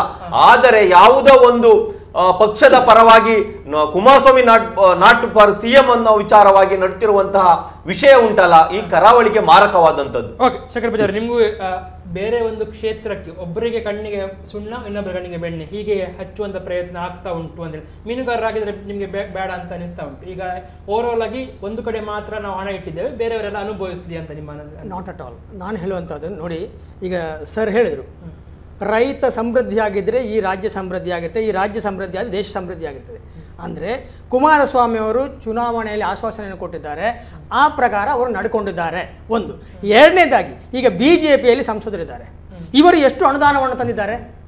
ನಾವು ರೈತರ ಪರವಾಗಿ ಹೋರಾಡಿದ ಸಂದರ್ಭದಲ್ಲಿ UPA 2 ಇರುವಂಥ ಸಂದರ್ಭದಲ್ಲಿ 72,000 ಕೋಟಿಯನ್ನು ನಾವು ರೈತರ ಸಾಲ ಮನ್ನಾ ಮಾಡಿದ್ದೇವೆ. ನಾವು ಸಿದ್ದರಾಮಯ್ಯ ವಾಸ್ CM ಆ ಸಂದರ್ಭದಲ್ಲಿ ನಾವು ಕೇಂದ್ರ ಸರ್ಕಾರವನ್ನು ಮನವಿ ಮಾಡಿದ ಸಂದರ್ಭದಲ್ಲಿ ಯಾವುದೇ ಅನುದಾನವನ್ನು ನಾವು ಕರುಣಿಸುವುದಿಲ್ಲ. ನಿಮಗೆ ನಿಮ್ಮ ಏನು ಸಾಗರ್ ಕವಚ ಯಾರ ಯೋಜನೆ ಆಗಿದ್ರೆ, ಸಾಗರ್ ಕವಚ ಎಲ್ಲ ಯಾರ ಯೋಜನೆ? ನಿತಿನ್ ಗಡ್ಕರಿ ಅವರು ಬಂದರ ಅಭಿವೃದ್ಧಿ ಕೊಟ್ಟದ, ನೀವು ಯಾವುದನ್ನು ಇಲ್ಲ ಅಂತ ಹೇಳ್ತಾ ಇದ್ದೀರಿ. ನೋಡಿ, ನಾನು ಹೇಳುದು ಕೇಳಿ, 50,000 ಕೋಟಿ ಚಿಲ್ಲರೆ ಈ ಸಾಲ ಇತ್ತು ರೈತರದ್ದು. 8,000 ಚಿಲ್ಲರೆ 8,160 ಕೋಟಿಯನ್ನ ಸಿದ್ದರಾಮಯ್ಯ ಮನ್ನಾ ಮಾಡಿದ್ರು. ನಾವು ಕೇಂದ್ರ ಸರ್ಕಾರವನ್ನು ಕೇಳಿದ ಸಂದರ್ಭದಲ್ಲಿ ಅವರು ಏನು ಹೇಳಿದ್ರು, ನಮ್ಮಲ್ಲಿ ಪ್ರಿಂಟಿಂಗ್ ಮ್ಯಾಚಿನ್ ಇಲ್ಲ ಅಂತ ನಮ್ಮ ಸ್ವಂತ ಯಡಿಯೂರಪ್ಪನವರು ಹೇಳಿದ್ರು, ಈಶ್ವರಪ್ಪನವರು ಹೇಳಿದ್ರು. ಆದ್ರೆ ಈಗ ನಾವು ಬಡವರ ಪರವಾಗಿ ಇವರು ಚಿಂತನೆ ಮಾಡುವಾಗ ಇವರಿಗೆ ಅದು ಆಭಾಷ ಕಾಣ್ತದೆ. ಅದೇ 9,000 ಕೋಟಿ ಲೂಟಿ ಮಾಡಿ ಹೋದ್ರಲ್ಲ, 13,000 ಕೋಟಿ ಲೂಟಿ ಮಾಡಿ ಹೋದ್ರಲ್ಲ, ಅವರ ಬಗ್ಗೆ ಟಚ್ ಕೊಡ್ಲಿಕ್ಕೆ ಆಗುದಿಲ್ಲ. ಬಡವರ ಪರ ಮಾತಾಡುವಾಗ ಈ ರೀತಿ ಆಪಾದನೆಗೆ ಬರುತ್ತದೆ ಅಂತ ಹೇಳುವಂತ. ರೈತರ ಸಾಲ ಮನ್ನಾ ಆಗಬೇಕು ಅಂತ ಒಂದ್ ಕಡೆ ಹೋರಾಟ ಮಾಡ್ತೀರಿ, ಮತ್ತೊಂದು ಕಡೆ ಅವರು ಹಣ ಹೊಂದಿಸಬೇಕಲ್ಲ, ಎಲ್ಲಿ ಹೊಂದಿಸ್ತಾರೆ ಅನ್ನೋ ಮಾತನ್ನು. ಒಂದು ಪ್ರಶ್ನೆ, ನಾವು ರೈತರ ಬಗ್ಗೆ ಗೌರವ ಪಡೆಯುವವರು, ರೈತರ ಉದ್ಯಮದ ಬಗ್ಗೆ ಗೌರವ ಪಡುವವರು.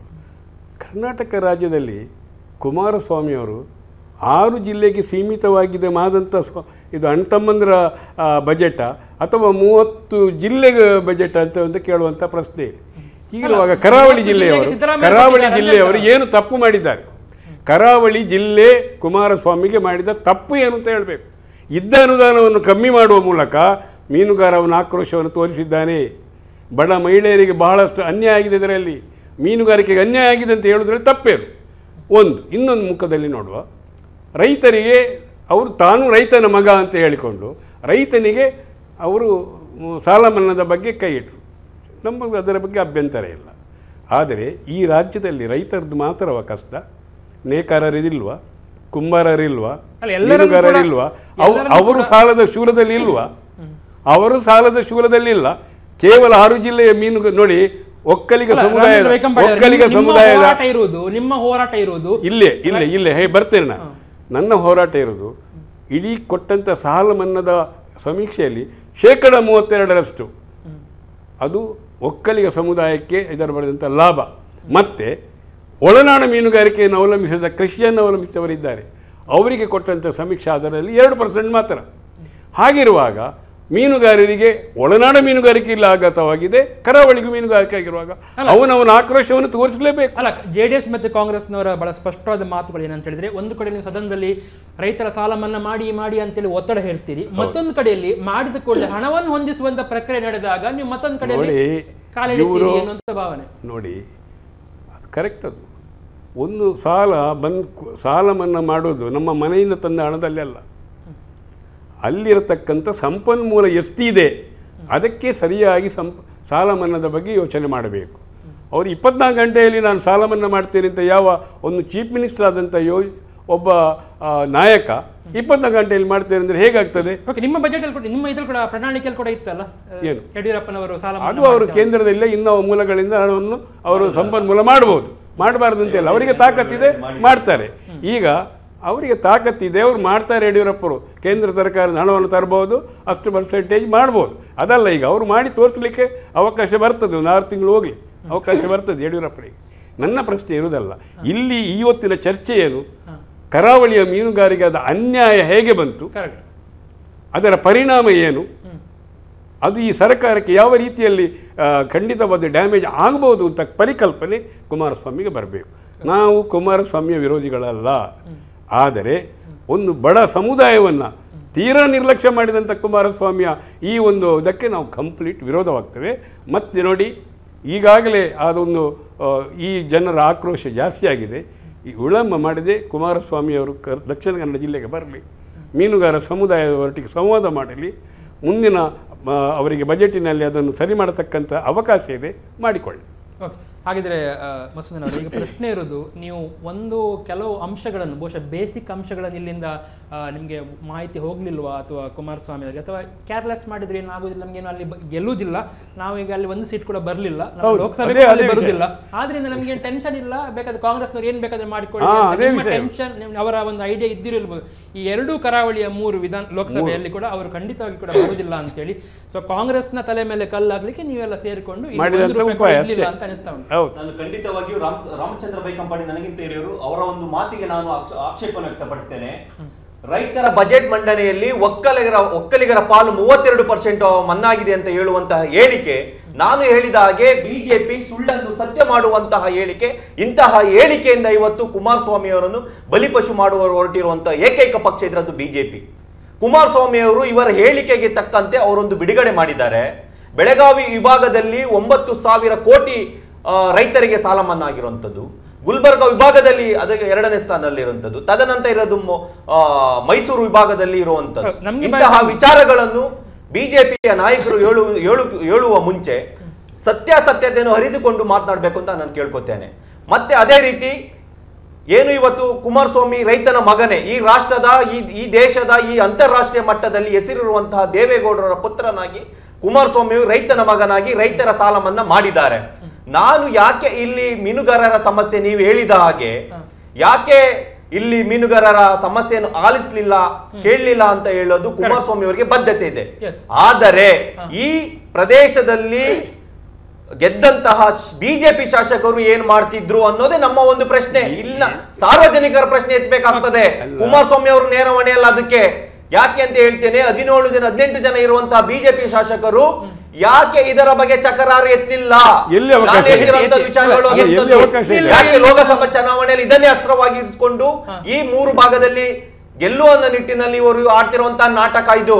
ಯಾಕೆ ಅಂತ ಹೇಳ್ತಿರೋದಂದ್ರೆ, ಕಳೆದ ಬಾರಿ ಮಂಡಿಸಿದಂತಹ ಸಿದ್ದರಾಮಯ್ಯ ಅವರ ಬಜೆಟ್ ಇಡೀ ರಾಜ್ಯ ವ್ಯಾಪ್ತಿಯಲ್ಲೂ ಕೂಡ ಅದೇ ರೀತಿ ಮುಂದುವರ್ಸ್ಕೊಂಡು ಹೋಗ್ತಾರೆ.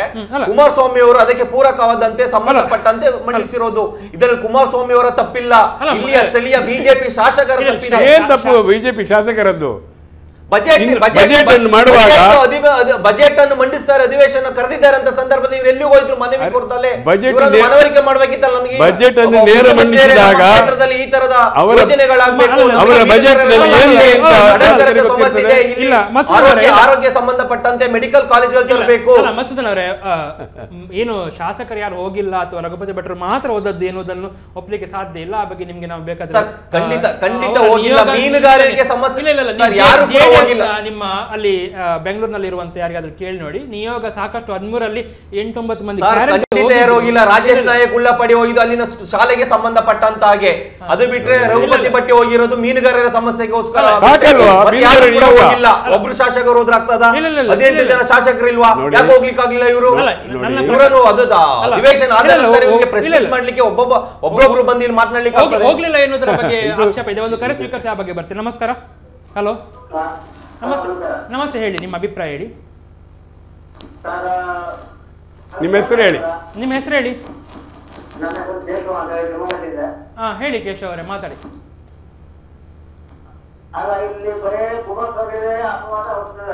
ಹಾ, ಸರಿ. ಹಾ ಹಾ, ಹೇಳಿ. ಹಿಂದಿನ ಸರ್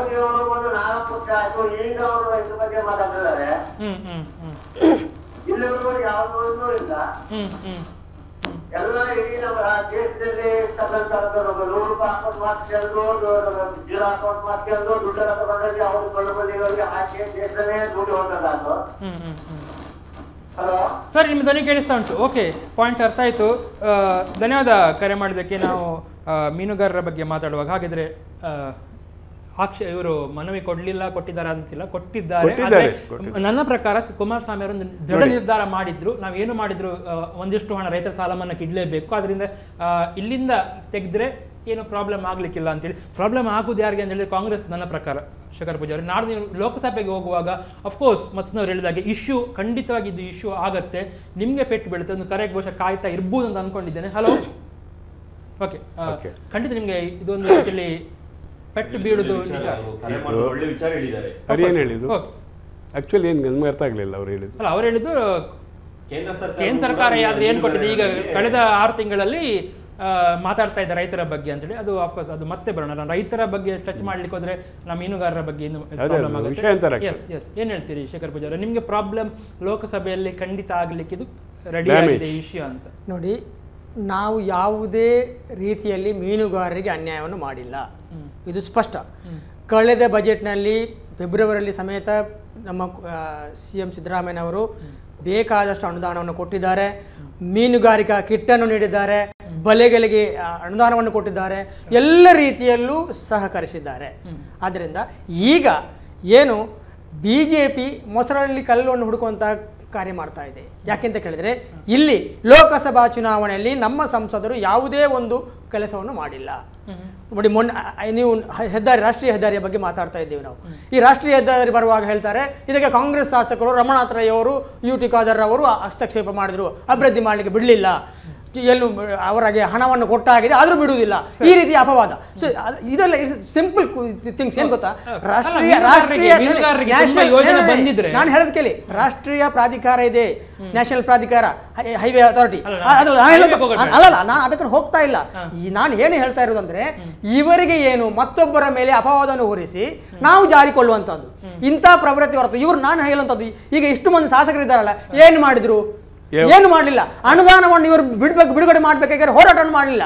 ಈಗ ಪ್ರೀ ಸೆಷನ್ ಇತ್ತು, ಅವರು ಮುಖ್ಯಮಂತ್ರಿಯವರು ಹೋಗಿ ಅರಿವು ಮಾಡಬೇಕಿತ್ತು, ಅವರನ್ನು ಮನವರಿಕೆ ಮಾಡಬೇಕಿತ್ತು. ಇಂತಹ ಸಮಸ್ಯೆಗಳಿದೆ, ನೀವು ನಮಗೆ ಅನುದಾನ ಕೊಡಬೇಕು ಎಂಬಂತ ಮನವರಿಕೆಯನ್ನು ಮಾಡಬೇಕಿತ್ತು. ಅದನ್ನು ಮಾಡುವುದನ್ನು ಬಿಟ್ಟು ಈಗೇನು ಬಿಡುಗಡೆ ಮಾಡಿ ನೋಡಿ, ಈಗ ಕೊಡಬೇಕು ಅಂತ ಮನವಿ ಮಾಡಿದ ಪರವಾಗಿಲ್ಲ, ಮಾಡಿದ್ದನ್ನು ಕಟ್ ಮಾಡಿದ್ದಾರೆ ಅಂತ ಹೇಳಿದ್ರೆ ನಾನು ಹೇಳೋದು ಕೇಳಿ.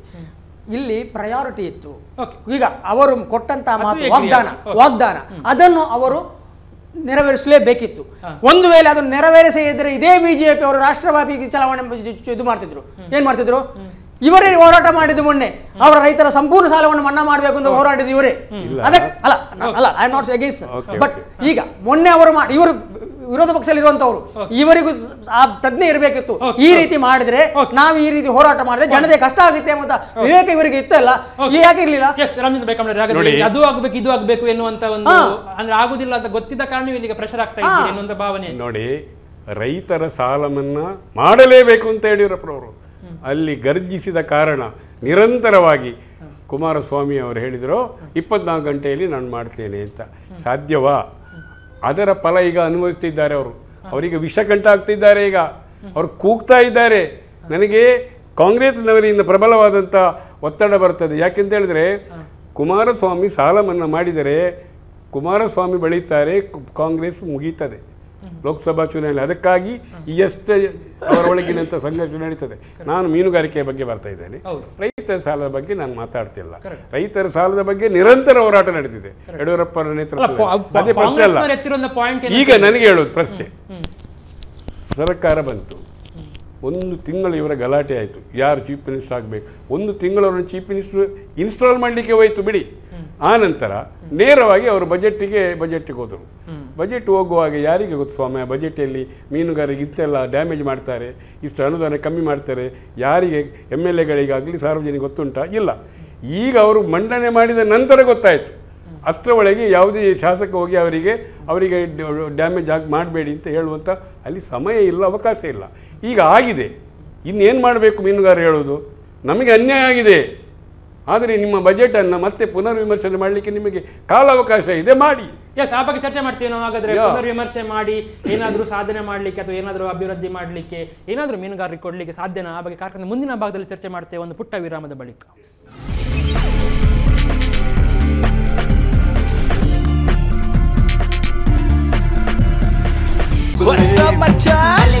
ನಮ್ಮ ಟಿವಿ ಫೇಸ್ಬುಕ್ ಪೇಜ್ ನ ಲೈಕ್ ಮಾಡಿ, ಯೂಟ್ಯೂಬ್ ಚಾನೆಲ್ ನ ಸಬ್ಸ್ಕ್ರೈಬ್ ಮಾಡಿ.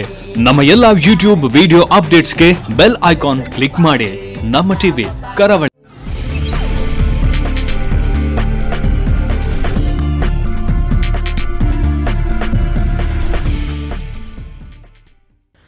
Dairy day 2 star Santosh rice ಮುಖ್ಯ ಪ್ರಾಯೋಜಕರಾಗಿರೋ ಜನಧ್ವನಿ ನೇರ ಪ್ರಸಾರ ಕಾರ್ಯಕ್ರಮದಲ್ಲಿ ಇವತ್ತು ನಾವು ಚರ್ಚೆ ಮಾಡ್ತಾ ಇದ್ದೇವೆ ಕರಾವಳಿಯ ಮೀನುಗಾರರ ಆಕ್ರೋಶ, Kumaraswamy is not my CM ಎನ್ನುವಂಥ ಅಭಿಯಾನದ ನಡುವೆ ಎಷ್ಟರ ಮಟ್ಟಿಗೆ ಅವರಿಗೆ ನ್ಯಾಯ ಸಿಗ್ಬೋದು ಮೀನುಗಾರರಿಗೆ ಅಂತೇಳಿ. ಈಗ ಮಸೂದನ್ ಅವರೇ, ಮನವಿ ಕೊಡಬೇಕಿತ್ತು ಶಾಸಕರು ಅಂತ ನೀವು ಪದೇ ಪದೇ ಹೇಳ್ತಾರೆ. ಮನವಿ ಅಂತೇಳಿದ್ರೆ ಕೆಲವು ಸಬ್ಜೆಕ್ಟ್ಗಳ ಮೇಲೆ, ಈಗ ಫಾರ್ ಎಕ್ಸಾಂಪಲ್ ತುಂಬೆಯಲ್ಲಿ ನೀರು ಡ್ಯಾಮ್ ಜಾಸ್ತಿ ಮಾಡುವಾಗ ಏನು ಜಾಗ ಕಳ್ಕೊಳ್ತಾರೆ ರೈತರು, ಅಂಥವರಿಗೆ ಒಂದು 120 ಕೋಟಿ ಕೊಡಬೇಕು ಅಂತೇಳಿ ಅಂಥ ಸಬ್ಜೆಕ್ಟ್ಗಳಿಗೆ ಮನವಿ ಮಾಡೋದಾದರೆ ಓಕೆ. ಇದು ಎಲ್ಲೋ ಒಂದು ಕಡೆಯಲ್ಲಿ ಇದು ನಮ್ಮ ಮೀನುಗಾರರ ಅವಶ್ಯಕತೆಗಳ ಬಗ್ಗೆ ಇರುವಂಥ ಕೆಲವು ಹಣವನ್ನು ಕೂಡ ನೀವು ಕೇಳಬೇಕು ಅಂತ ಹೇಳ್ತೀರಿ. ಒಂದು ಕರೆ ಕಾಯ್ತಾ ಇದ್ರೆ ಅದನ್ನು ಸ್ವೀಕರಿಸಿ ನಾನು ನಿಮ್ಮ ಹತ್ರ ನೇರವಾಗಿ ಬರ್ತೇನೆ. ನಮಸ್ಕಾರ. ಹಲೋ, ನಮಸ್ತೆ, ಹೇಳಿ ನಿಮ್ಮ ಹೆಸರು ಹೇಳಿ. ನಮಸ್ಕಾರ, ಹೇಳಿ ರಾಶಿ ಅವರೇ. ಹೇಳಿ. ಬಜೆಟ್ ಅಲ್ಲ, ಕರಾವಳಿಯ ಮೀನುಗಾರರಿಗೆ ಏನು ಬೇಕಿತ್ತು ಅಂತ. ಕರ್ನಾಟಕದಲ್ಲಿ ಎಲ್ಲಾ ಜಿಲ್ಲೆಗಳ ಅವಶ್ಯಕತೆ ಉಂಟು. ಖಾಲಿ 3-4 ಜಿಲ್ಲೆ ರಾಮನಗರ, ಕನಕಪುರ ಅಂತ 3-4 ಜಿಲ್ಲೆಗೆ ಅವಶ್ಯಕತೆ ಉಂಟು. ಎಲ್ಲರೂ ಕರ್ನಾಟಕದವರಲ್ಲ, ಎಲ್ಲಾ ಜಿಲ್ಲೆಗಳಿಂದ ಟ್ಯಾಕ್ಸ್ ಹೋಗ್ತದಲ್ಲ. ಮತ್ತೆ ಅದೊಂದು ಏನನ್ನ ಅವ್ರಿಗೆ ನೆಗ್ಲೆಕ್ಟ್ ಮಾಡಬಾರ್ದು. ಆಮೇಲೆ ರೈತರಿಗೆ ಒತ್ತಾಡಿ ಎಷ್ಟು ಕಷ್ಟದಲ್ಲಿ ಜೀವನ ಮಾಡ್ತಾ ಇದ್ದಾರೆ. ಅವರು ಬಾಕಿ ಕೂಟದಲ್ಲಿ ನೋಡಿ, ಸರ್ಕಾರ ಮಂಜೂರು ಮಾಡಿದ ಯಾವುದೇ ಭಾಗ್ಯ ನಿನ್ನೆ ಅವರ ನಂಜನಗೂಡಲ್ಲಿ 1,000 ಕ್ವಿಂಟಲ್ ಅಕ್ಕಿಯನ್ನು ಹುಡ್ಕೊಂಡು ಇಂಥದ್ರಿಂದ ಹೆಚ್ಚು ಆಗ್ತದೆ. ಸರಿ, ಓಕೆ, ಸರಿ, ನಿಮ್ಮ ಪಾಯಿಂಟ್ ಅರ್ಥ ಆಯ್ತು. ಧನ್ಯವಾದ ಕರೆ ಮಾಡಿದ ರಾಜ, ನಿಮ್ಮ ಪಾಯಿಂಟ್ ಅರ್ಥ ಆಯ್ತು. ನಾನು ಅದೇ ಕೇಳ್ತೇನೆ ಮಸೂದ್ ಅವರೇ, ಮನವಿ ಕೊಡೋದು ಬೇರೆ ಮತ್ತು ಕೆಲವು ವಿಷಯಗಳಿಗೆ ಇಡಲೇಬೇಕು ಅಂತ ಏನು ಫಂಡ್ ಇರುತ್ತೆ ಅದನ್ನು ಕಡಿತ ಮಾಡೋದು ಬೇರೆ, ಏನು ಹೇಳ್ತೀರಿ? ನಾನು ಖಂಡಿತವಾಗಿಯೂ ಏನು ಹೇಳ್ತೀನಿ ಅಂದ್ರೆ, ಮೀನುಗಾರರ ವಿಚಾರವಾಗಿ ನಮ್ಮ ಪ್ರಣಾಳಿಕೆಯಲ್ಲಿ ಇದೆ. ಮೀನುಗಾರರ, ನೇಕಾರರ, ರೈತರ ಸಾಲ ಮನ್ನಾ ಅಂತ ವಿಚಾರವಾಗಿ ನಮ್ಮ ಪ್ರಣಾಳಿಕೆಯಲ್ಲಿ ಇರುವಂತದ್ದು. ಅರ್ಥ ಮಾಡ್ಕೊಳ್ಳಿ, ಇದಂತದ್ದು ಎಕ್ಸ್ಟ್ರಾ ಇಡಬೇಕು, ಅದು ಇಡಬೇಕು ಅಂತ ವಿಚಾರ ಅಲ್ಲ ನಾನು. ಆದರೆ ಅರ್ಥ ಮಾಡ್ಕೊಳ್ಳಿ, ಆದರೆ 5 ವರ್ಷಗಳ ಕಾಲ ಅವಕಾಶ ಇದೆಯಲ್ಲ ಇನ್ನು ಕೂಡ ಈ ರಾಜ್ಯದಲ್ಲಿ. ಹಾಗಾದ್ರೆ ನಾವು ಸಾಲ ಮನ್ನಾ ಮಾಡ್ಲಿಲ್ಲ ಅಂತ ಹೇಳುವಂತವ್ರು ಯಡಿಯೂರಪ್ಪ ಸರ್ಕಾರದಲ್ಲಿ, ಸದಾನಂದ ಗೌಡರ ಸರ್ಕಾರದಲ್ಲಿ, ಜಗದೀಶ್ ಶೆಟ್ಟರ್ ಸರ್ಕಾರದಲ್ಲಿ ಮೀನುಗಾರರ ಸಾಲ ಮನ್ನಾ ಎಷ್ಟು ಮಾಡಿದ್ದಾರೆ ಅನ್ನೋದು ಅರ್ಥ ಮಾಡ್ಕೋಬೇಕಲ್ಲ. ಅವಕಾಶ ಇದೆ, ಕುಮಾರಸ್ವಾಮಿ ಅವರಿಗೆ ಇನ್ನೂ ಅವಕಾಶ ಇದೆ ಸಾಲ ಮನ್ನಾ ಮಾಡುವಂತ ವಿಚಾರದಲ್ಲಿ. ನೇಕಾರರು, ಸ್ತ್ರೀಶಕ್ತಿ ಸಂಘ ಆಗಿರ್ಬೋದು, ಎಲ್ಲಾ ವಿಚಾರದಲ್ಲೂ ಕೂಡ ಇನ್ನೂ ಅವಕಾಶ ಇದೆ. ಆ ನಿಟ್ಟಿನಲ್ಲಿ ಮುಂದಿನ ದಿನಗಳಲ್ಲಿ ಖಂಡಿತವಾಗಿಯೂ ಮಾಡ್ತಾರೆ. ನಾನು ಮಾಡ್ತಾನ ಅಂತ ಹೇಳ್ತಿಲ್ಲ. ಇನ್ನೊಂದು ನಮ್ಮ ಸರ್ ಒಂದು ಹೇಳಿದ್ರು, ಬೈಕಂಬಡಿ ಸರ್ ಅವರು, ಕುಮಾರಸ್ವಾಮಿ ಅವರು ಕಣ್ಣೀರ್ ಹಾಕ್ತಿದ್ದಾರೆ ಅಂತ. ಕುಮಾರಸ್ವಾಮಿ ಕಣ್ಣೀರ್ ಹಾಕುವುದರಲ್ಲಿ ಒಂದು ಕೂಡ ಅದರ ಅರ್ಥವಿದೆ. ಆದ್ರೆ ಬಿಜೆಪಿಯವರ ತರ ಅಧಿಕಾರಕ್ಕೋಸ್ಕರ, ಶೋಭಾ ಕರಂದ್ಲಾಜೆಗೋಸ್ಕರ ಸಚಿವ ಸ್ಥಾನವಾಯ್ತು, ಅಧಿಕಾರವಾಯ್ತು ಅಂತ ಮೊಸಳೆ ಕಣ್ಣೀರು ಸುರಿಸುವಂತಕ್ಕೆ ಅದಕ್ಕೆ ಅರ್ಥವಿಲ್ಲ.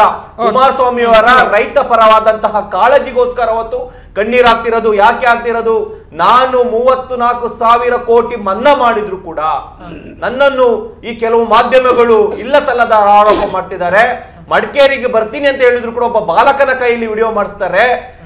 ಕರಾವಳಿ ಭಾಗದಲ್ಲಿ ಮೀನುಗಾರಿಕೆ ಮಹಿಳೆಯರಿಗೆ ಪಾಪ ಅವರಿಗೆ ಇಂಗ್ಲಿಷ್ ಬರ್ದವರು ಕೂಡ ಅಲ್ಲೊಂದು ಒಂದು ಬೋರ್ಡ್ ಇಟ್ಟಿ ನನ್ನ ವಿರುದ್ಧ ಎತ್ತು ಕಟ್ಟುವ ಕೆಲಸ ಮಾಡ್ತಿದ್ದಾರೆ ಅಂತ ವಿಚಾರವಾಗಿ ಅವ್ರು ಹೇಳ್ತಿರುವಂತದ್ದು. ಏನು ಯಡಿಯೂರಪ್ಪನವರು 55 ಗಂಟೆ ಒಳಗಡೆ ಸಾಲ ಮನ್ನಾ ಮಾಡಿ ಹೋದ್ರಲ್ಲ, ಆ ಸಾಲ ಮನ್ನಾ ಮಾಡ್ಲಿಕ್ಕೆ ಆಗಲ್ಲದಿಲ್ಲ. ಇಲ್ಲಿ ಅರ್ಥ ಮಾಡ್ಕೋಬೇಕಾಗ್ತದೆ ಬಿಜೆಪಿಯವರು. ಅವರಿಗೆ ಗೊತ್ತಿತ್ತು ಅಧಿಕಾರ ಹೋಗ್ತದೆ ಅಂತ, ಅದಕ್ಕೆ ಒಂದು ಹಸಿರು ಟವಲ್ ಹಾಕೊಂಡು ಓಡಿ ಹೋದ್ರು. ನಾನು ಯಾಕೆ ಹೇಳ್ತಿದ್ದೀನಿ ಅಂದ್ರೆ, ಕರಾವಳಿ ಭಾಗದಲ್ಲಿ ಮೀನುಗಾರರ ಸಾಲ ಮನ್ನಾ ಆಗ್ಲಿಲ್ಲ, ರೈತರ ಸಾಲ ಮನ್ನಾ ಅಂತ ಹೇಳುವಂತವ್ರು ಯಾಕೆ ಸೆಷನ್ ನಲ್ಲಿ ಬಜೆಟ್ ನ ಚರ್ಚೆ ವಿಷಯದಲ್ಲಿ ಇವರು ಎದ್ದು ಓಡ್ತಾರೆ? ಯಾಕೆ ಎದ್ದು ಓಡ್ತಾರೆ? ಹಾಗಾದ್ರೆ ಚರ್ಚೆ ಮಾಡ್ಲಿಕ್ಕೆ ಆಗಲ್ಲ, ಈ ವಿಷಯವನ್ನು ಎತ್ತಿ ಇಡ್ಲಿಕ್ಕೆ ಅಲ್ವಾ? ಅಲ್ಲಿ ಓಡಿ ಬಂದು ಮತ್ತೆ ಪ್ರೆಸ್ ಕಾನ್ಫರೆನ್ಸ್ ಅಲ್ಲಿ ಹೇಳ್ತಾರೆ. ಬರ್ತೇನೆ. ಶೇಖರ್ ಬಜಾರ್ ಅವರೇ ನಮಸ್ಕಾರ. ಹಲೋ, ನಮಸ್ತೆ, ಹೇಳಿ ನಿಮ್ಮ ಪಾಯಿಂಟ್ ಹೇಳಿ. ಹೆಸರು ಮತ್ತೆ ಎಲ್ಲಿಂದ ಕರೆ? ಹೇಳಿ ಜೋಯಲ್ ಅವರೇ, ಮಾತಾಡಿ. ನಮ್ಮ ಪ್ರಶ್ನೆ ಬಿಜೆಪಿ ಪರವಾಗಿ ಕೂತ್ಕೊಂಡಿರೋ ಬೈಕಂಬಡಿ ಅವರಿಗೆ. ಹೇಳಿ ಪ್ರಶ್ನೆ ಕೇಳಿ. ಈಗ ಬಜೆಟ್ ಅಲ್ಲಿ ಮೀನುಗಾರರಿಗೆ ಏನೋ ಗೊತ್ತಿಲ್ಲ ಅಂತ ಹೇಳಿ ಕುಮಾರಸ್ವಾಮಿ ನಾಟ್ ಮೈ ಸಿಎಂ ಅಂತ ಒಂದು ಅಭಿಯಾನ ನಡೆಸ್ತಾ ಇದ್ದಾರೆ. ಮತ್ತೆ ಕೆಲವು ಕಡೆಗೆ ಹೇಗೆ ಆಗಿದೆ ಅಂದ್ರೆ, ಬೇರೆ ಸ್ಟೇಟ್ ಸಪರೇಟ್ ಸ್ಟೇಟ್ ಮಾಡಬೇಕನ್ನೋ ಡಿಮಾಂಡ್ ಕೂಡ ಬರ್ತಾ ಇದೆ. ಆದ್ರೆ ಈಗ ಹೆಚ್ಚಿನ ಹೊಳೆ ವಿಚಾರದಲ್ಲಿ ಬರುವಾಗ ಯಾರು ಕೂಡ ಅದರ ಪರವಾಗಿ ಮಾತಾಡಿಲ್ಲ. ಮೊದಲನೇದು, ಇವಾಗ ನಮ್ಗೆ ಕರಾವಳಿಗೆ ಏನೂ ಸಿಕ್ಕಿಲ್ಲ ಅಂತ ಹೇಳಿ ಕೊಂಡೊಯ್ಯೋದ್ರಿಂದ ಅರ್ಥ ಇಲ್ಲ ಅಂತ ಹೇಳಿ ನನ್ನೊಂದು ಅಭಿಪ್ರಾಯ. ಓಕೆ, ಸರಿ, ಧನ್ಯವಾದ ಕರೆ ಮಾಡಿದ್ದಕ್ಕೆ. ಮಿತ್ರರೇ, ನಾನು ಉತ್ತರಿಸ್ತೇನೆ. ಮೀನುಗಾರರಿಗೆ ಕುಮಾರಸ್ವಾಮಿ ಅವರ ಬಗ್ಗೆ ಮಾತಾಡಲೇ ಇಲ್ಲ ಈ ಬಜೆಟಲ್ಲಿ. ಯಾಕಂದರೆ ಒಂದು ಉದಾಹರಣೆ ಕೊಡ್ತೇನೆ. ಯಡಿಯೂರಪ್ಪರು ಇರುವಾಗ ಟೈಮ್ನಲ್ಲಿ ಅಲ್ಲಿ ಮೀನುಗಾರ ಮಹಿಳೆಯರು ಸಾಲದ ಶೂಲದಲ್ಲಿದ್ದಾರೆ, ಅವರನ್ನು ಹೊರತರಬೇಕು ಅನ್ನೋ ಕಾರಣದಿಂದ 50,000 ರೂಪಾಯಿಯನ್ನು 3% ಬಡ್ಡಿಯಲ್ಲಿ JLD ಲೋನ್ ಕೊಟ್ಟರು ವಿದೌಟ್ ಜಾಮೀನು. ಅವರು ಒಂದೇ ವರ್ಷದಲ್ಲೇ ತೀರಿಸಿಬಿಟ್ರು. ನೆಕ್ಸ್ಟ್ ಇಯರ್ ವಿಜಯ ಬ್ಯಾಂಕಿನ ತವರವರು ಅದನ್ನು 2 ಲಕ್ಷಕ್ಕೆ ಅವರು ಕೊಟ್ಟರು. ಏನಾಯಿತು? ಯಡಿಯೂರಪ್ಪನ ಸರ್ಕಾರ ಹೋದ ಕೂಡಲೇ ಆ 3% ಬಡ್ಡಿಯ ಬದಲಾಗಿ 12% ಬಡ್ಡಿ ಕೊಟ್ಟು 2 ಲಕ್ಷದವರೆಗೆ ಅವರು ಕೊಟ್ಟರು. ಈಗ ಇದನ್ನು ಡಿಮಾಂಡ್ ಮಾಡ್ತಾ ಇದ್ದಾರೆ ಕಳೆದ 4 ವರ್ಷದಲ್ಲಿ ಮೀನುಗಾರಿಗೆ ಶೂನ್ಯ ಬಡ್ಡಿಯಲ್ಲಿ ಅವರಿಗೆ ಕೊಡಬೇಕು ಅಂತ. ಶೂನ್ಯದ ಬದಲು ಇನ್ನೂ ಕೂಡ 12% ಇದೆ. ಒಂದು ಸೆಕೆಂಡ್ ಏನು ಅಂತ ಹೇಳಿದರೆ, ಮೀನುಗಾರರಿಗೆ ಕರಾವಳಿಯ ಮೀನುಗಾರಿಕೆ ಕೇಂದ್ರ ಸರ್ಕಾರ ಏನು ಕೊಟ್ಟಿಲ್ಲ. ಕರೆ ಇದೆಯಾ? Hello, yes, okay, light off. ಏನು ಕೊಟ್ಟಿಲ್ಲ ಒಂದು ಹೇಳ್ತಾರೆ. ಈ ವಿಭಾಗದಲ್ಲಿ ನಮ್ಮ ಮಂಗಳೂರು ತಾಲೂಕಿನಲ್ಲಿ ಹೇಳ್ತಾರೆ, ಕೇಂದ್ರ ಸರ್ಕಾರ ತಮಗೆಲ್ಲರಿಗೂ ಗೊತ್ತಿದೆ 198.8 ಕೋಟಿ ರೂಪಾಯಿಯನ್ನು ಸರ್ವರ್ತು ಮೀನುಗಾರಿಕಾ ಬಂದರು ಸ್ಯಾಂಕ್ಷನ್ ಆಗಿದೆ. ಈಗ ಶಿಲಾನ್ಯಾಸಕ್ಕೆ 1 ತಿಂಗಳಿಗೆ ಅವಕಾಶ ಇದೆ. ಈಗ ಮೀನುಗಾರ ಇಡೀ ಜಿಲ್ಲೆಯ ಮೀನುಗಾರರು ಸಂತುಷ್ಟಪಟ್ಟಿದ್ದಾರೆ. ಇದರಿಂದಾಗಿ ಹೆಜಮಾಡಿಯಿಂದ ಬೋಳೂರಿನವರೆಗಿರತಕ್ಕಂಥ ಮೀನುಗಾರರು ಆರ್ಥಿಕವಾಗಿ ಸಶಕ್ತರಾಗ್ತಾರೆ, ಸ್ವಾವಲಂಬಿ ಆಗ್ತಾರೆ. ಮತ್ತೊಂದು ಪ್ರಶ್ನೆ, ಮೀನುಗಾರರು ಯಾಕೆ ಡಿಮಾಂಡ್ ಮಾಡೋದಿಲ್ಲ ಅನ್ನೋ ಪ್ರಶ್ನೆ. ಮೀನುಗಾರರು ಇತರರಾಗಿ ಅಲ್ಲ, ಮೀನುಗಾರರು ಎದೆಯಡ್ಡಿ ಸಮುದ್ರದಲ್ಲಿ ಹೋರಾಟ ಮಾಡತಕ್ಕಂಥ ಅವರು ಶೂರರು. ಅವರು ಯಾವುದೇ ಕೈ ಚಾಚುವಂಥವರಲ್ಲ, ಸಾಲ ಮನ್ನಾ ಮಾಡಿ ಅಂತ ಸ್ವಾವಲಂಬಿಗಳು. ಆದ ಕಾರಣ ರೈತರಿಗಿಂತ ಹೆಚ್ಚು ಕಷ್ಟದಲ್ಲಿರುವವರು ಮೀನುಗಾರರು. ಆ ಮೀನುಗಾರರ ಬಗ್ಗೆ ನಾವು ಹೇಳಬೇಕು. ಯಾಕೆಂತ ಹೇಳಿದ್ರೆ ಕಳೆದ ವರ್ಷ 5 ತಿಂಗಳು ಮೀನುಗಾರಿಕೆ ಇರಲಿಲ್ಲ, ಕ್ಷಾಮ ಇತ್ತು. ಆದರೂ ಕೂಡ ಮೀನುಗಾರರು ನಮಗೆ ಕ್ಷಾಮ ಬಂದಿದೆ, ಸಾಲ ಮನ್ನಾ ಮಾಡಿ ಅಂತ ಕೇಳಲಿಲ್ಲ. Okay, this point. ಈಗ ಶೇಖರ್ ಪೂಜಾರಿ, ಎತ್ತಿನ ಹೊಳೆಗೆ ಒಂದು ರೆಕ್ಟಿಫಿಕೇಶನ್ ಕೊಡಬೇಕಂತ ನೋಡಿ. ಎತ್ತಿನ ಹೊಳೆ ಯೋಜನೆ ಇರುವಂತಹ ಸಂದರ್ಭದಲ್ಲಿ ಇದನ್ನು ಅನುಷ್ಠಾನಕ್ಕೆ ತಂದವರು ಈ ದಕ್ಷಿಣ ಕನ್ನಡಕ್ಕೆ ಮಾರಕವಾಗಿ ಮಂಡನೆ ಮಾಡಿದವರು ಸದಾನಂದ ಗೌಡರು. ಆ ಸಂದರ್ಭದಲ್ಲಿ 7 ಮಂದಿ ಶಾಸಕರು ಮಿನಿಮಮ್ ಇದ್ರು, ಸಂಸದರಿದ್ರು, ಸಭಾಧ್ಯಕ್ಷರಾಗಿ ನಮ್ಮ ಯೋಗೀಶ್ ಭಟ್ರು ಇದ್ರು, ಎಲ್ಲ ಶಾಸಕರಿದ್ರು. ಒಂದು ಮಾತು ಎತ್ತಲಿಲ್ಲ. ತಪ್ಪಲ್ಲ, ಇಲ್ಲ ತಪ್ಪಲ್ಲ. ಈಗ ಅವರು ಸದಾನಂದ ಗೌಡ ಅದನ್ನು ಅನುಮೋದನೆ ಮಾಡಿದ್ದು ಏನು? ಇದು ಅನುಮೋದನೆ ಆಗಿ ಎಲ್ಲ ಬಿಡುಗಡೆ. ಹೌದು, ಇವರು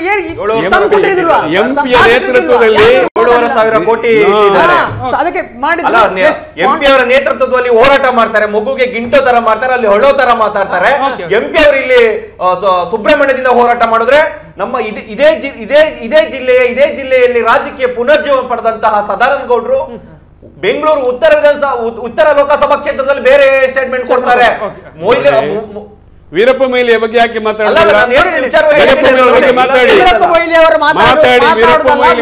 ಚಿಕ್ಕಬಳ್ಳಾಪುರದ ಸಂಸದರು ಅವರ ಕರ್ತವ್ಯವನ್ನು ಅವರು ಮಾಡಿದ್ದಾರೆ. ಅವರ ಕರ್ತವ್ಯ ಮಾಡಿದ್ದಾರೆ. ನಮ್ಮ ಸಂಸದರು ನಮ್ಮ ಕ್ಷೇತ್ರದ ಕಾರ್ಡ್ ಮಾಡಬೇಕಿತ್ತು, ಏನ್ ಮಾಡಿಲ್ಲ. ನಳಿನ್ ಕುಮಾರ್ ಅವರು ಕ್ಷೇತ್ರದ ಸಂಸದರು, ಅವರ ಜವಾಬ್ದಾರಿ ಅದು. ಅವರ ಡಿವಿ ಅವರು ಇಲ್ಲಿಯ ಸಂಸದರು ಸ್ವಾಮಿ, ಇಲ್ಲಿ ಅವರು ಬೆಂಗಳೂರು ಉತ್ತರದ ಆಗಿತ್ತು. ನೀವು ಡಿ ಅವರಿಂದ ಹೇಳ್ತೀರಿ. ಇದು ವಿಧಾನಸಭಾ ಸದಸ್ಯರು ಯಾರಿದ್ರು? ಗೊತ್ತುಂಟ ಸರ್, ಯೋಜನೆಯನ್ನು ರೂಪಿಸಬೇಕಾದ್ರೆ ಈ ರಾಜ್ಯ ಈ ಜಿಲ್ಲೆಯ ಸಂಸದರಾದಂತದ್ದು ಉಡುಪಿ ಮತ್ತು ಚಿಕ್ಕಮಗಳೂರು ಸಂಸದರಾಗಿ ಈ ದಕ್ಷಿಣ ಕನ್ನಡ ಜಿಲ್ಲೆಯ MLC ಆಗಿ ಮತ್ತೆ ಮುಖ್ಯಮಂತ್ರಿ ಆದಂತದ್ದು. ಆ ಸಂದರ್ಭದಲ್ಲಿ ಗೊತ್ತಿರ್ಲಿಲ್ವಾ ಈ ಒಂದು ಯೋಜನೆ ಮಾರಕ ಅಂತದ್ದು? ನಾವು ಇರುವಂತಹ ಸಮಯದಲ್ಲಿ ಮೀನುಗಾರರ ಬಗ್ಗೆ ಹೆಚ್ಚು ಮಾತಾಡೋಣ. ನೇತ್ರಾವತಿ ಬಗ್ಗೆ ಖಂಡಿತ ಅಫ್ಕೋರ್ಸ್ 1 ಗಂಟೆ ಈಗ ಪ್ರಶ್ನೆ ಇರುವುದು, ಮೀನುಗಾರರ ಸಮಸ್ಯೆಯ ಬಗ್ಗೆ ಇದನ್ನು ಎಷ್ಟು ಯೋಚಿಸಿದ್ರೆ ಏನು ಯೋಚನೆ ಮಾಡಲೇ ಇದ್ದ ಕಾರಣ ಈಗೆಲ್ಲ ಸಮಸ್ಯೆ ಆಗಿದೆ. ನೀವು ಅದನ್ನು ಬಿಟ್ಟು ಸುಮ್ಮನೆ ನಾವು ಯಾರು ಮೀನುಗಾರರನ್ನು ಆಕ್ರೋಶ ಎಬ್ಬಿಸಲು ಸಾಧ್ಯ ಉಂಟಾ? ಒಂದು ವೇಳೆ ನೀವೆಲ್ಲ ಇವರು ಕೊಟ್ಟಿದ್ರೆ ಯಾಕೆ ಮೀನುಗಾರರ ಮಹಿಳೆಯರು ಇವರು ಹೇಳಿದ್ರು ಓದಲಿಕ್ಕೆ ಬರ್ದಿದ್ದವರನ್ನೆಲ್ಲ ಬೋರ್ಡ್ ಇಟ್ಟಿದ್ದಾರೆ ಅವರ ಎದುರಿಗೆ ಇಂಗ್ಲಿಷ್ ಇಂದ ಬರ್ದಲ್ಲ ಅಂತ? ಸಾಧ್ಯನಾ? ಮೀನುಗಾರನ ಅಷ್ಟು ಸುಲಭವಾಗಿ ಗ್ರಾಂಟೆಡ್ ಆಗಿ ತೆಗೆದುಕೊಳ್ಳಿಕ್ಕೆ ಸಾಧ್ಯ? ನೋಡಿ, ಮೀನುಗಾರರ ಬಗ್ಗೆ ನಮ್ಗೆ ಅತೀವ ಗೌರವ ಇದೆ, ಹೆಮ್ಮೆಯೂ ಇದೆ. ಆಸ್ ಯು ಸೆಡ್, ಅವರು ಶೂರರು, ಧೀರರು, ಎದೆಯೊಡ್ಡಿ ಆ ಸಮುದ್ರದಲ್ಲಿ ಅಂತ ಕಾರ್ಯವನ್ನು ಮಾಡುವಂಥವರು ಅವರು ನಿಜವಾಗಿಯೂ great. There is no doubt about it. ಇಲ್ಲಿ ನಾನು ಹೇಳಿದಾಗೆ ಕುಮಾರಸ್ವಾಮಿಯವರಿಗೆ ಪ್ರಯಾರಿಟಿ ಇತ್ತು. ಏನು ಸಾಲ ಮನ್ನಾ ಮಾಡಬೇಕು ಅದಿತ್ತು.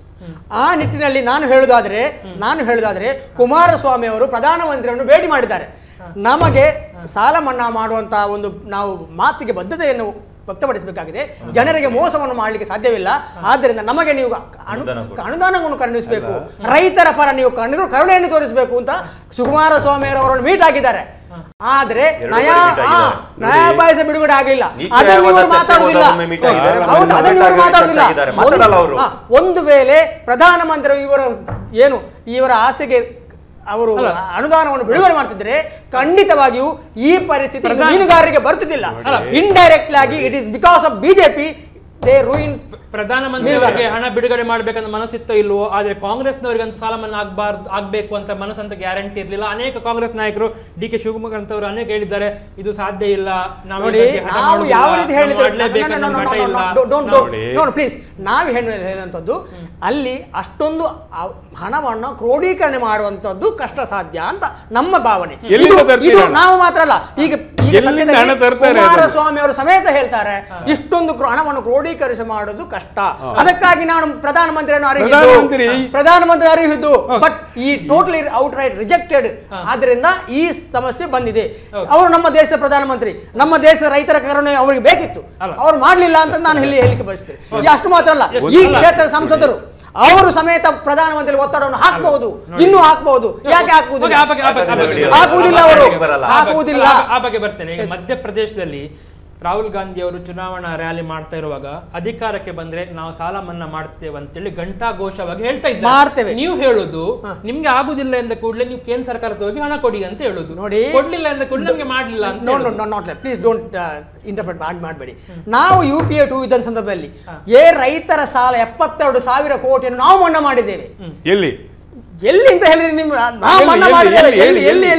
ಕರ್ನಾಟಕದಲ್ಲಿ ಮಾಡಿದ್ದೀರಾ? ನಮ್ಮ ಕಿಸೆಯಲ್ಲಿಲ್ಲ ಇದು. ಕರ್ನಾಟಕದಲ್ಲಿ ಮಾಡಿದ್ದೇವೆ. ಅಲ್ಲ, ಕರ್ನಾಟಕದ ರಾಷ್ಟ್ರ ಬಗ್ಗೆ ಹೇಳ್ತಿದ್ದೀರಾ? ಇಡೀ ರಾಷ್ಟ್ರದಲ್ಲಿ ನಾವು ಮಾಡಿದ್ದೇವೆ. 72,000 ಕೋಟಿಯನ್ನು ಮನ್ನಾ ಮಾಡಿದ್ದೇವೆ. 72,000 ಕೋಟಿ. ಇಡೀ ರಾಷ್ಟ್ರಕ್ಕೆ 72,000 ನನ್ನ ಪ್ರಕಾರ ತುಂಬಾ 52,000 ನಮ್ಮ ರಾಜ್ಯದ ನಮ್ದು ಸಣ್ಣದಿರಬಹುದು. ಇವರು ಎಷ್ಟು ಮಾಡಿಕೊಟ್ಟಿದ್ದಾರೆ? ಅದೇ ಸಣ್ಣದಾದ್ರೂ ಇವರು ಮಾಡಿದಾರ? ಒಂದು ಹೇಳ್ತೇನೆ ಇವರೇ ಒಂದು ಹೇಳ್ತೇನೆ. ಈ ದೇಶದಲ್ಲಿ ಕೇಂದ್ರ ಸರ್ಕಾರ ಯಾವುದೇ ರಾಜ್ಯದ ಸಾಲ ಮನ್ನಾ ಮಾಡಲಿಕ್ಕೆ ಹೊರಟ್ರೆ ದೇಶದ ಆರ್ಥಿಕ ಸ್ಥಿತಿಗತಿ ಏನಾಗ್ಬೋದು? ಆದ ಕಾರಣ ಕೇಂದ್ರ ಸರ್ಕಾರ ಯಾವುದೇ ರಾಜ್ಯಗಳಿಗೂ ಸಾಲ ಮನ್ನಾಕ್ಕೆ ಕೊಡುವುದಕ್ಕೆ ಪ್ರೋತ್ಸಾಹ ಮಾಡುವುದಿಲ್ಲ. ಮತ್ತೆ ಯಾಕೆ ಯಾವ ನೈತಿಕತೆ ಇದೆ? ಮತ್ತೆ ಯಾರಿಗೆ ಯಾಕೆ ಕುಮಾರಸ್ವಾಮಿ ಅವರು ಹೇಗೆ ಕೇಳಿದ್ರು 24 ಗಂಟೆಯಲ್ಲಿ ಕೊಡ್ತೇನೆ ಅಂತ? ಇಲ್ಲಿ ಹಣದ ಸಂಪನ್ಮೂಲ ಆಗುದಿಲ್ಲ ಅಂತ ಕುಮಾರಸ್ವಾಮಿ ಗೊತ್ತಿಲ್ಲ. ಈಗ ಕಣ್ಣೀರ್ ಹಾಕಿ 54,000 ಅಂತ ಹೇಳಿದಂತದ್ದು ಯಾಕೆ ನಿಮ್ಮ ಸರ್ ನಾವ್ ಹೇಳಿಬಿಟ್ವಲ್ಲ? ಹಾಗಾದ್ರೆ ಬಿಜೆಪಿ ಅವರು ಹೇಳಿರ್ಲಿಲ್ವಾ? ಹೇಳಿದ್ರಲ್ಲ 54 ಗಂಟೆಯಲ್ಲಿ ಹಸಿರು ಸಾಲ ಹಾಕೊಂಡು ಬಂದ್ಬಿಟ್ಟು ನಾನು ರೈತರ ಸಾಲ ಮನ್ನಾ ಘೋಷಣೆ ಮಾಡ್ತಾ ಇದ್ದೀನಿ. ಆಗಲ್ಲ, ಇದು ಆಟ ಆಡೋದು. ಅದು ಪಾಯಿಂಟ್ ಇದೆ. ಯಾಕಂದ್ರೆ ನೀವು ಮೋದಿ ಅವರಿಗೆ ಮನಸ್ಸಿಲ್ಲ ಅಂತ ಯಡಿಯೂರಪ್ಪನವರಿಗೆ ಮನಸ್ಸಿದೆ ಅಂತ ಅದು ಆಗುದಿಲ್ವಾ? ಹಾಗಾದ್ರೆ ಅವರಿಗೆ ಸಾಲ ಮನ್ನಾ ಮಾಡೋದಕ್ಕೆ ಬೇರೆ ಬೇರೆ ನಿಲುವುಗಳನ್ನು ಕೇಂದ್ರ ಮತ್ತು ರಾಜ್ಯ ಹೊಂದಿದೆ ಅಂತ ಅನಿಸ್ತಾ ಇಲ್ವಾ? ನೋಡಿ, ಕೇಂದ್ರ ಸರ್ಕಾರದಲ್ಲಿ ಯಾರೇ ಆರ್ಥಿಕ ತಜ್ಞರಿರಲಿ ಈ ದೇಶದಲ್ಲಿ ಸಾಲ ಮನ್ನಾ ಅನ್ನುವಂಥ ಪ್ರಕ್ರಿಯೆ ಉಂಟಲ್ಲ, ಇದು ಈ ದೇಶದ ಆರ್ಥಿಕ ಸ್ಥಿತಿಗತಿಗೆ ಭಾರಿ ದೊಡ್ಡ ಹೊಡೆತ.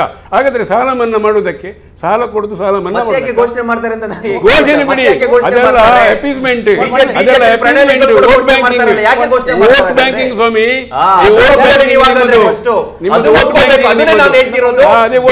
ಸುಳ್ಳನ್ನು ಯಾವತ್ತು ಸತ್ಯ ಮಾಡಿದ ಇದೇ ಒಂದು ಉದಾಹರಣೆ. ಅರ್ಥ ಆಯ್ತಾ ನಿಮ್ಗೆ? ಒನ್ ಮೋರ್ ಥಿಂಗ್ ನೋಡಿ, ಈಗ ಅವರು ಹೇಳಿದ್ರು ಸಾಲ ಮನ್ನಾ ಮಾಡ್ಲಿಕ್ಕೆ ಸಾಧ್ಯ ಇಲ್ಲ. ಯಾರ್ದು ಸಾಧ್ಯ ಇಲ್ಲ ಅಂತ ನೀವು ಕೇಳಿ ಅವರಲ್ಲಿ. ಬಡವರ ದೀನ ದಲಿತರ ಸಾಲ ಮನ್ನಾ ಸಾಧ್ಯವಿಲ್ಲ. ಆದ್ರೆ 88,000 ಕೋಟಿ ದೊಡ್ಡ ದೊಡ್ಡ ಕಾರ್ಪೊರೇಟ್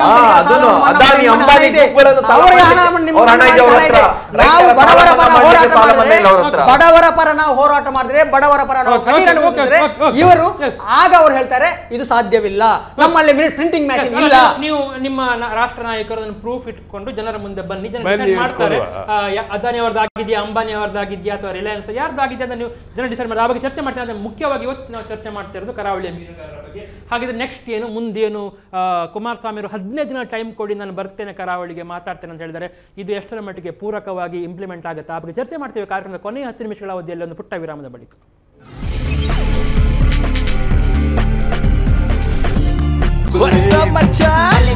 ನಮ್ಮ ಟಿವಿ ಫೇಸ್ಬುಕ್ ಪೇಜ್ ನ ಲೈಕ್ ಮಾಡಿ, ಯೂಟ್ಯೂಬ್ ಚಾನೆಲ್ ನ ಸಬ್ಸ್ಕ್ರೈಬ್ ಮಾಡಿ. ನಮ್ಮ ಎಲ್ಲಾ ಯೂಟ್ಯೂಬ್ ವಿಡಿಯೋ ಅಪ್ಡೇಟ್ಸ್